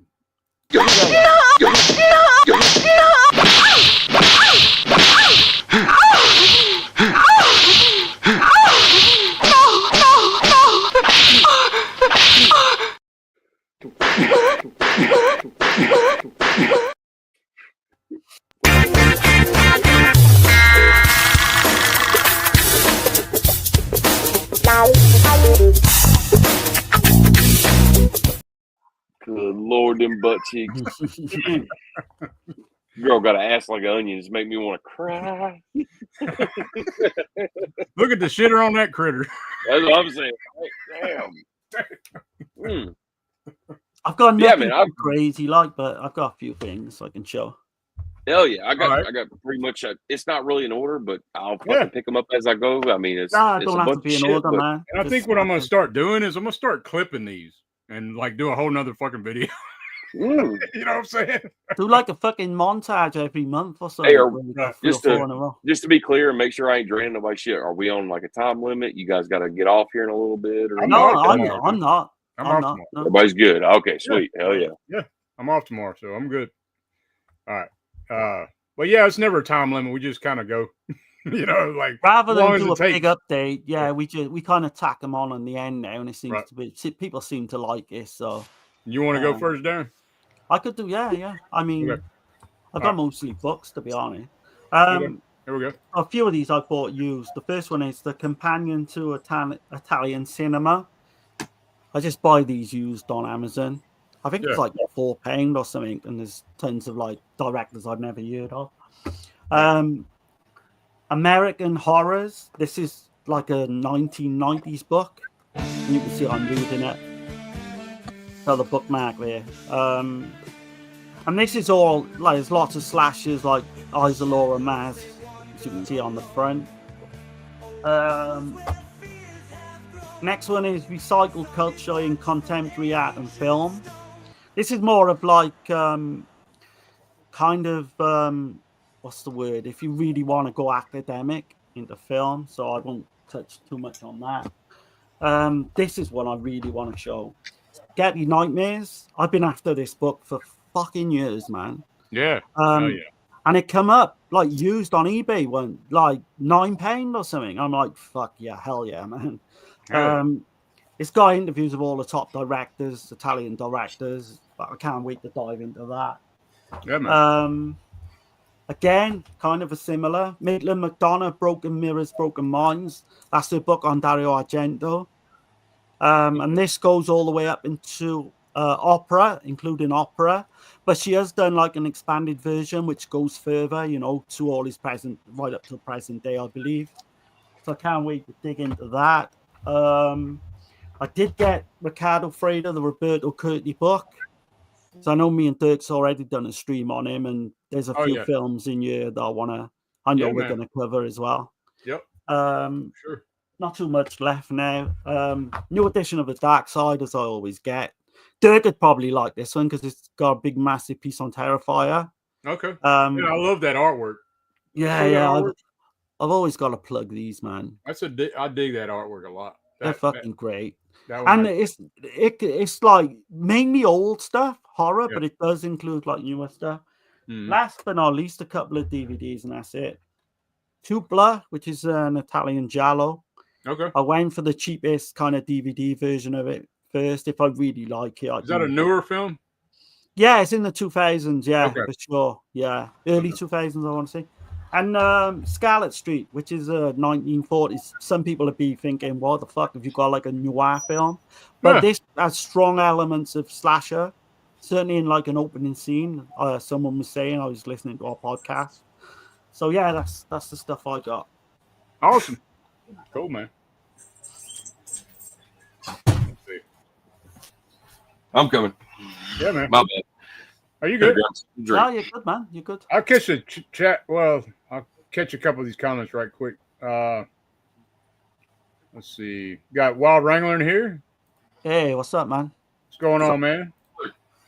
Cosmic Horror, yeah, for sure. Chinatown film. Yeah. Let's see. Great stream. I appreciate it, man. Appreciate it. Yeah, cheers, man. I know I've skipped a ton, y'all. But anyway, sorry, y'all. But yeah, we're gonna get to it, man. We got some stuff to show, so here we go. All right. Here we go. Bear with me, guys. All right. So I've been literally just going fucking crazy for the past couple months, grabbing a bunch of shit, really good deals. Guys, I know back in July, I think that was like the 11th through the 14th, was the Amazon Prime Day sale. And I'm a sucker for that shit because I don't pay full retail for studio release shit. So that's my only time where I'm like, all right, let's see what kind of deals I can get, and especially get the good shit that I really want for a good price. So it's a mixed bag, so just bear with me. Of course, I had to grab this up. Fucking super sweet deal on that thing. Shit, man, I think this was like $20. I think it was. The first 4 Batman films on 4K. Okay. Watched them. Look really good. Can't complain about it. Let me make sure I don't get them out of order here. Bear with me. Fucking big stack of shit over here. Of course, since I had that one, I went ahead and got the Dark Knight trilogy on 4K as well. Super good deals. And to round it off, because I'm a big Batman mark, I had to go ahead and get that on 4K as well while it was on sale. That's the newest one with Robert Pattinson. Yeah. And Colin Farrell playing fucking Oz, Penguin. If anybody hasn't seen it and you're definitely interested, HBO has the exclusive season for the Penguin, which is like 8 episodes long. I assure you, it's fucking gold. It's great. I watched it. I can't wait to rewatch that season again. But I'm a big fan of this movie. Can't wait for the new one. I think that doesn't come out until like 2026, 2027. Who knows? All right. Let's see. We did a stream about 2 weeks ago, I think, and this movie got brought up, and I kind of blind bought this as Steven Spielberg's first film. That's what it was advertised, Duel. Oh, yeah. Yeah. Snatched that up. And I think this thing was like $8 or $9, man, during Prime Day. So I was like, shit. Okay. I would have grabbed it. I didn't know that. Yeah, man, fucking went ahead and grabbed it. Let's see. I just got this in the other day. This is the guys who did the Nightmare on Elm Street 2 documentary. The their label's called ETR. I don't forgot what that stands for. But they just released this the other day. It's the You're So Cool, Brewster, the Fright Night documentary. Oh, nice. It's the actual full documentary, because most of the other releases, whether you got the 4K Steelbook, which I've got it over there, the Eureka release, and all the other ones, they have the documentary on those as a special feature, but it's not the full length one. They usually just cover the first Fright Night movie. This one actually covers Fright Night 1 and 2. So I had to snatch that one up. Let's see what else we got here. Go ahead and do these right here. These were my bangers right here for sure. Just got these in. I think this was about a week or two ago. But of course, the Man with No Name trilogy on 4K. Yeah, I got to get that. No. I will get it. I'm gonna wait for it to drop though. So yeah, you're going to be pretty much stuck now doing the standard releases, which is going to be fine. You just don't get the big boxes and all that bullshit, because these now, men, are fucking selling for stupid money. They're going. Okay. But they'll put out another one, I'm sure. You know, being a big fan of The Good, Bad, and the Ugly is probably like one of my number one films of all time. I had to, as you can see, I've got a few extras here, so I had to buy a few extra of those because I'm going to display them on my shelves. So, okay, let me set that to the side. Let me grab this stack. All right, I got this one off eBay for a pretty good steal. It's Heartbreak Pass, old Charles Bronson film. Oh shit! Okay, I haven't seen that one. Yeah, never seen it, man. Fucking, I know Alan had told me about it probably like 2 or 3 years ago, and I just happened to see it on eBay for like fucking $4 or $5, and I was like, yeah, it's a Kino release. So, okay, cool. Snatched that up. I was in Walmart of all places and saw this sitting on the shelf, so I snatched that up. Right. Oh, yeah. I know a lot of people talk a lot of shit about this movie. I get it as 80s cheese or whatever, or maybe even early 90s. I've never seen it, but I went ahead and snatched it up. That's definitely the Blu-ray. I know what is it? TerraVision had released it as a 4K, and it got like this limited edition box set. Yeah. Like I said, I never seen that movie, and I wasn't about to pay that price for it. But no, it would. You'd have been disappointed if you did. So. This with a 4K anyway. I was definitely years late getting this one, but I watched this one on 4K. Man, it looks great on 4K too. Holy fuck, this is one of those movies you demo like whenever you have family and friends over. They're kind of not familiar with what 4K can do. But I went ahead and got Mad Max. Okay. Dude, I think this thing was like $5 during Amazon Prime Day. Yeah. Trying to think. God, his name is eluding me right now. It's not Chase. Jesus Christ. I'm trying to even think of Movie Mass. It's a channel on YouTube. But the guy recommended this one from Criterion, and the sale was still going on. So I went and picked it up, The Awful Truth. I know nothing about it really, but he definitely sold me on it, telling me a few details about it. It's I think this is a 30s or 40s film, 1937. Had to pick that up. Of course, during the sale, you get a half price, so can't go wrong there. Bear with me, guys. Yep. All right. So Arrow just spit these out, so I had to get both of them, of course. Okay. Oh, okay. Yeah. Watch both of these. Man, they look fucking great, man. Arrow did such a good job on both of those, and trust me, I would have loved to see Arrow do like the big rigid keep case kind of limited edition release for these, but these are fine. Got to slip with them, booklets, posters, and all that. I didn't really know what was going on with this release. So long story short, I remember when this was released, there was a bunch of people bitching about the 4K because apparently there was something wrong with it, but apparently it's just Panasonic. Some certain Panasonic players were having a hard time playing it. But I went back and got the TCM2, the big chunky box release. Oh shit. Okay, I got the VS one. I'm good. Yep, I got that one as well. I just bought this one, man, because I chased down everything TCM anyway, and I got to have it also. Yeah. I got you. Still found it at retail price. I think Orbit's still selling this fucking thing for like $38.99. So if anybody's interested, yeah, go to Orbit. It's still there. Well, last time I checked. Here's this big expensive bitch, but it's Synops Films, so I already bought Trick or Treat from them for a good price. So went ahead and got Deadly Spawn release. Right. Okay. Okay. Fucking, man, I'm telling you, their releases are fucking nice, man. I love those big boxes. All right, let's see what else we got. I'm showing it. No, give me 1 second, guys.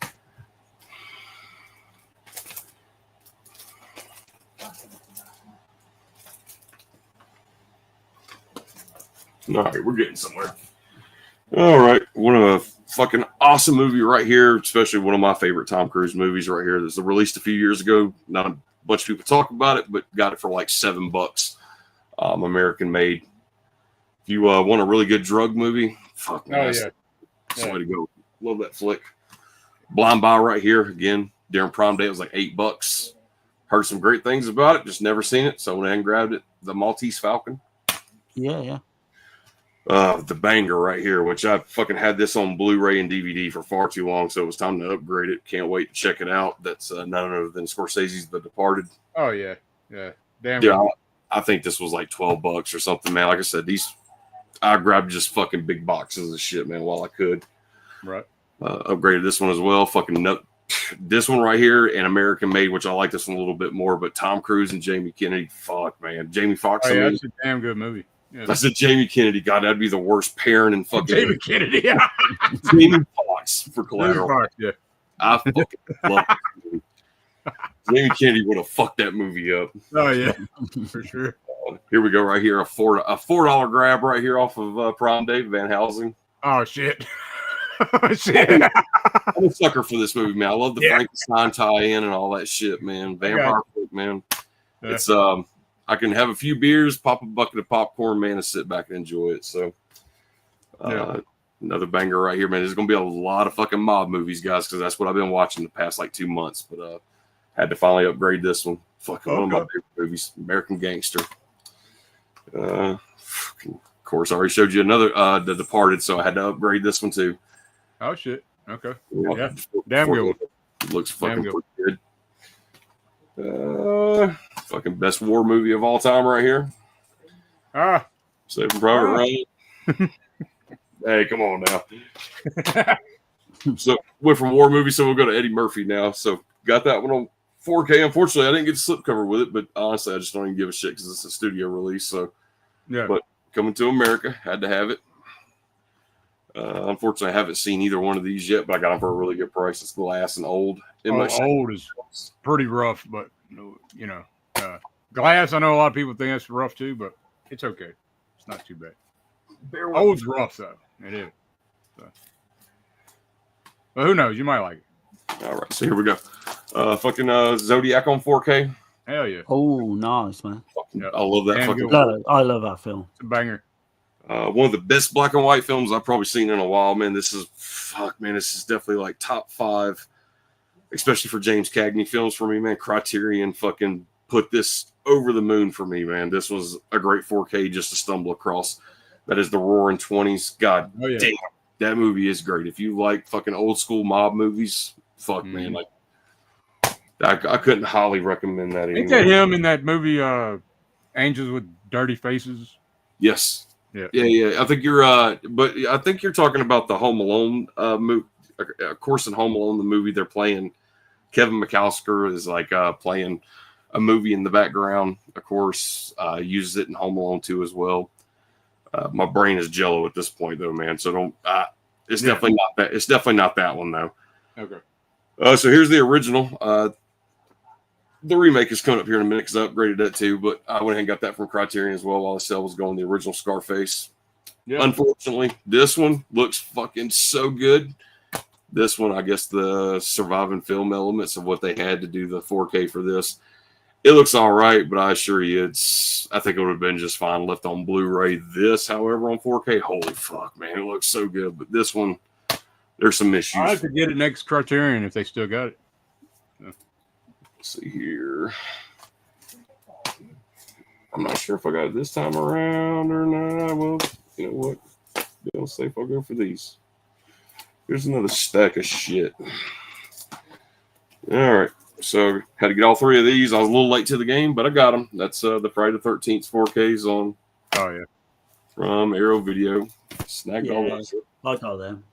Fucking one of the best international horror films I've seen in a while. Fucking had to have it on 4K. Oh yeah. Fuck I need to see that one. I'll definitely get the. I'm going to spend the money and get the second sight 4K. I want that limited edition box set. I'd love to cover that at some point. Uncle Bill just did a review for Lurks a couple days ago. I watched it and I was like, yeah, I'm going to fucking buy that box. That's fucking great, man.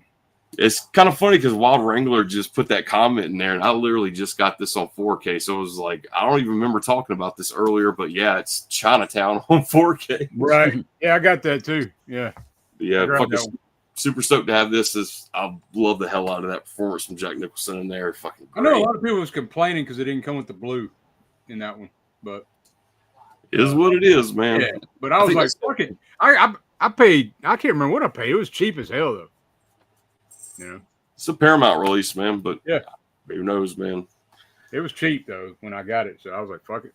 You know, blind buy right here. I don't know nothing about it, but I only got it for like a few bucks. So I just took the plunge. Trailer looks really good. Monkey Man.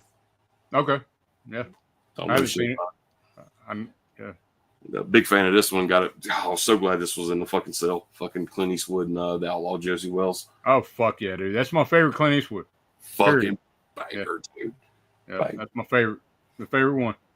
Give me one sec here. I think I got a few more because man, I did a lot of 4K upgrade, man, because I got them so fucking cheap. Casino on 4K. Yeah. Showed you the original. Got the remake, of course. Oh yeah. Yep.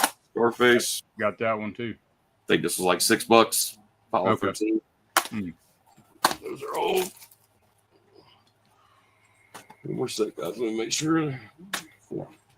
Bear with me, just a few more.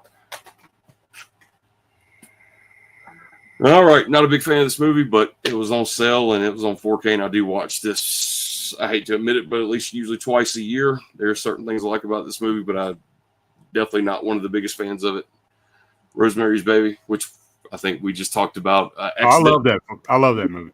We talked about Mia Farrow, which I thought that's what Darren had said earlier. He said her sister. Tisa Farrow. I still need to see that one though. Rosemary's Babies.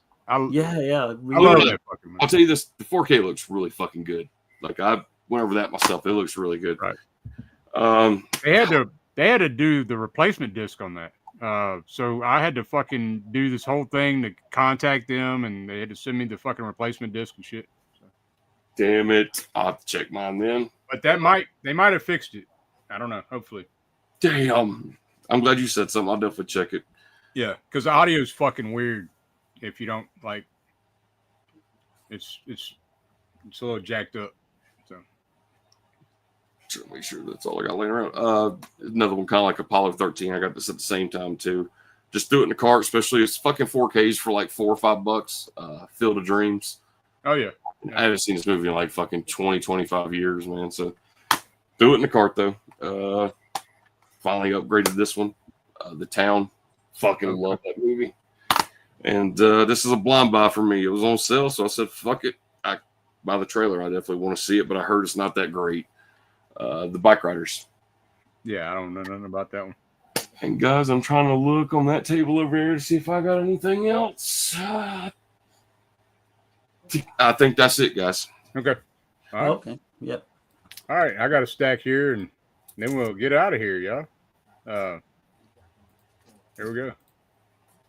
So all this shit right here is all the Severin summer sale, like every bit of it. So I haven't even got my notification yet for that. Right. Yeah. Crazy, man. So this banging fucking movie right here, y'all. So Sledgehammer. Woo. I've got that DVD. Yeah. Fucking great. Not really. It's the worst. One of the worst fucking movies you ever see. Fucking terrible, but yeah, it's worth. Like the opening fucking shot is like 6 minutes just panned on a fucking house. You know, so like, it's worse than watching paint dry. God anyway, just fucking walks forever and ever. Like, and right behind it, Things. So. Oh shit! I've heard bad things about that. No pun intended. These are so fucking bad. They had to be in the collection. So yeah, they're both on DVD. I can't remember what it was. It was cheap as hell. I bought this actually from Uncle Bill. So that's beneath the. Okay. Beneath the Ultra Russ Meyer, beneath the Ultraviction or something. They got lots of titties in that. So this is my first Russ Meyer film. So there we go. And he sent it in a protective case. So that was cool. So, appreciate that. And then got Shock Treatment. So.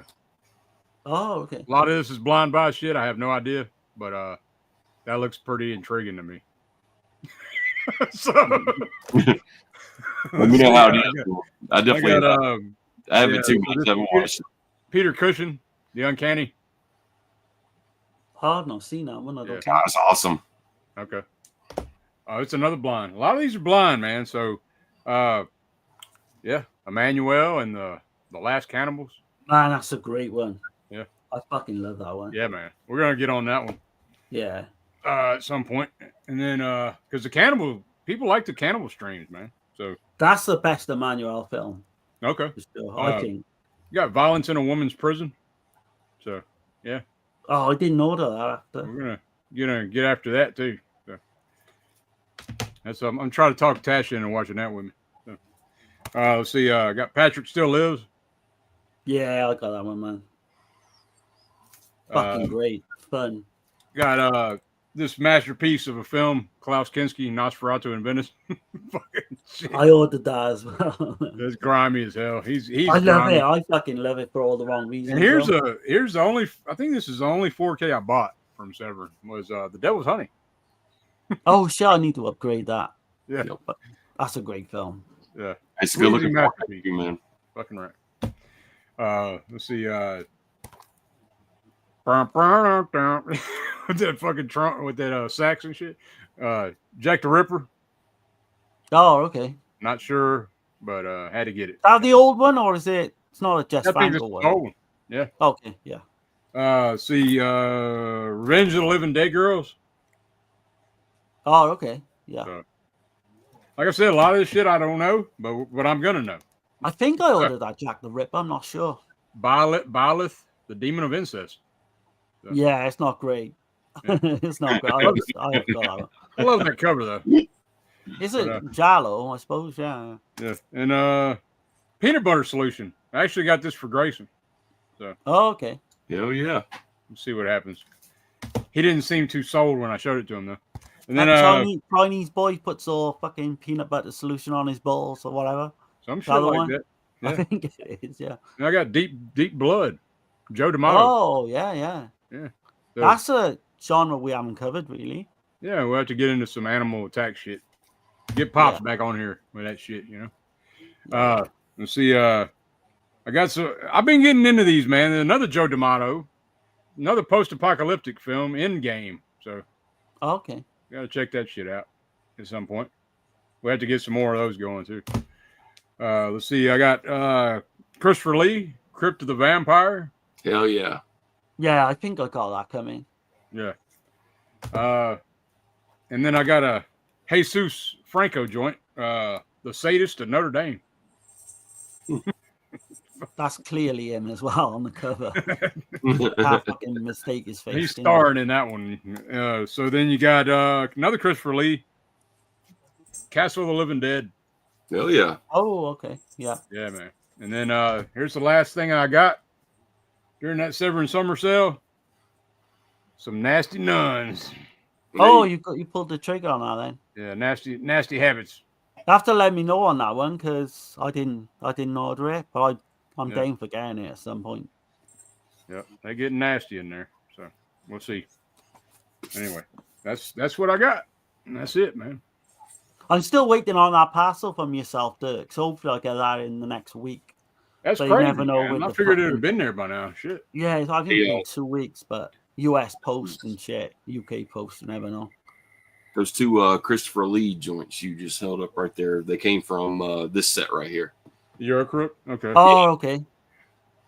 Yes, sir. That's a fucking, you talking about, look at that fucking size of that box. That's a fucking chunky bitch, man. But yeah, they put them all in there in individual cases. That's cool. That Severin is literally busting those up and selling them separately so people don't have to buy the whole big fucking set for like one movie they want out of it. Right.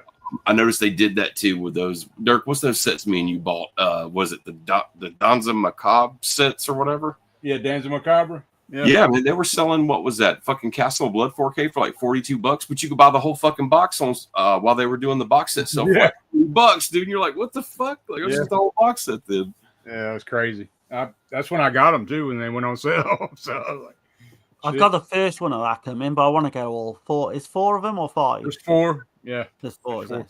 Yeah, and the fourth one now you get to pick whether you want the whole set on 4K or you want the whole set on Blu-ray. Like they actually sell them individually now, like on formats, which is crazy as fuck because they've never done that before in the past. That's definitely like as far as a box set, like individual titles. Yeah, they've done that. You can still do that to this day with most companies, but to put out a box set and tell your customers, well, look, here's this one right here for $140.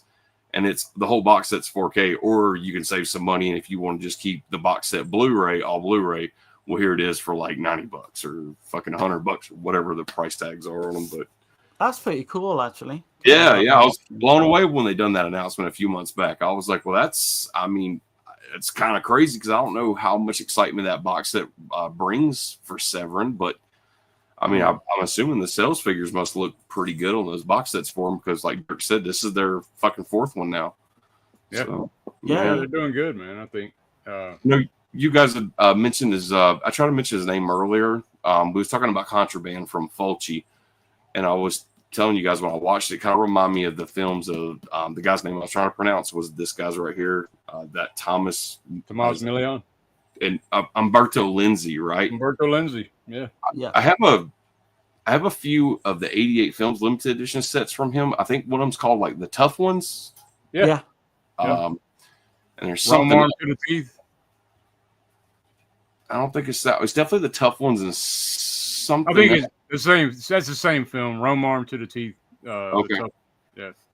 But there's I think I ordered them around the same time. I might have did like a pre-order or something like that. But I was just buying shit that time, being like, hey, like I fucking saw some of these films and they were fucking pretty all right. So I'll do the pre-orders, whatever. Oh, you're gonna dig. I think you definitely like the Police Teskey, man, for sure. I'm trying to think of I think it was Almost Human. I watched in this Oh box. yeah, fucking great. Yeah. Holy fuck, man. And like, yeah, for some reason I just never got to go back to the box set. Yeah. The rest of them, but yeah, that's a phenomenal fucking movie, man. That's one of probably my favorite Lenzi, I think. Or might- certainly it's in the pretty conversation. it's pretty high up Yeah. there, yeah. Yeah. it's crazy, but the title almost doesn't make you think it's going to be like a crime Right. film. It's Yeah, makes and, me and think- the old movie poster is even worse. It looks like an alien creature thing. Like that face thing on the It's like a cover, fucking yeah, alien yeah, face. yeah. Yeah, man. That's fucking cool though. That fucking Severin puts out some detailed shit like that. Like they don't just lean towards horror shit. Like they probably dug deep to get those movies. And right. I hope they do more of them as well, because that set's amazing, man. But I know It's I who repudiate you, and in the name of Satan, I place a curse upon you. I know you guys bring up Lindsay's name a lot. That's the same one y'all usually talk about, right? Yeah. Umberto, Lindsay, and Baker. What was it? Fucking. I don't know the names of these cats, but they're Giallo films, right? Yep. Knife of Ice is a great one on there. Knife of Ice. Orgasmo. All those. Really Quiet all Place those. and Kill. Yeah. There's some bangers on there. Yeah. I definitely check them out, man. They've been fucking sitting on the shelf for far too long. Well, yeah, man. This has been a killer ass stream. I appreciate you coming on, Johnny, man. We're gonna get out of it. You got to work tomorrow. You said. Yeah, it's a holiday tomorrow, man. So like my day's probably gonna be a little bit slow, but man, I'm just kind of going in for my own benefit for the most part. I got you. But yeah, I'm off tomorrow, man. Everybody have a good week. Hopefully everybody has a great Labor Day weekend. It's been great, man. Fortune lives forever. You know. Everybody check out some sales. It's fucking Labor Day now. Like but a lot of the boutique labels and Amazon and all these other places, like definitely check out some stuff. I think Orbit's doing a Vinegar Syndrome sale. I'm all about people trying to fucking save a few dollars, man. Hey, fucking, I'm doing it myself. Like, I'll see all that shit I just showed you. Like, right. It ain't no sale. Like, I usually don't buy it unless it's going to be fucking something great that I want that I'll pay full retail for. But any other time, I'm chasing down some sales. Hell yeah, man. Shit's getting too expensive. But we're going to get up out of here. And y'all have a good one, man. Yeah.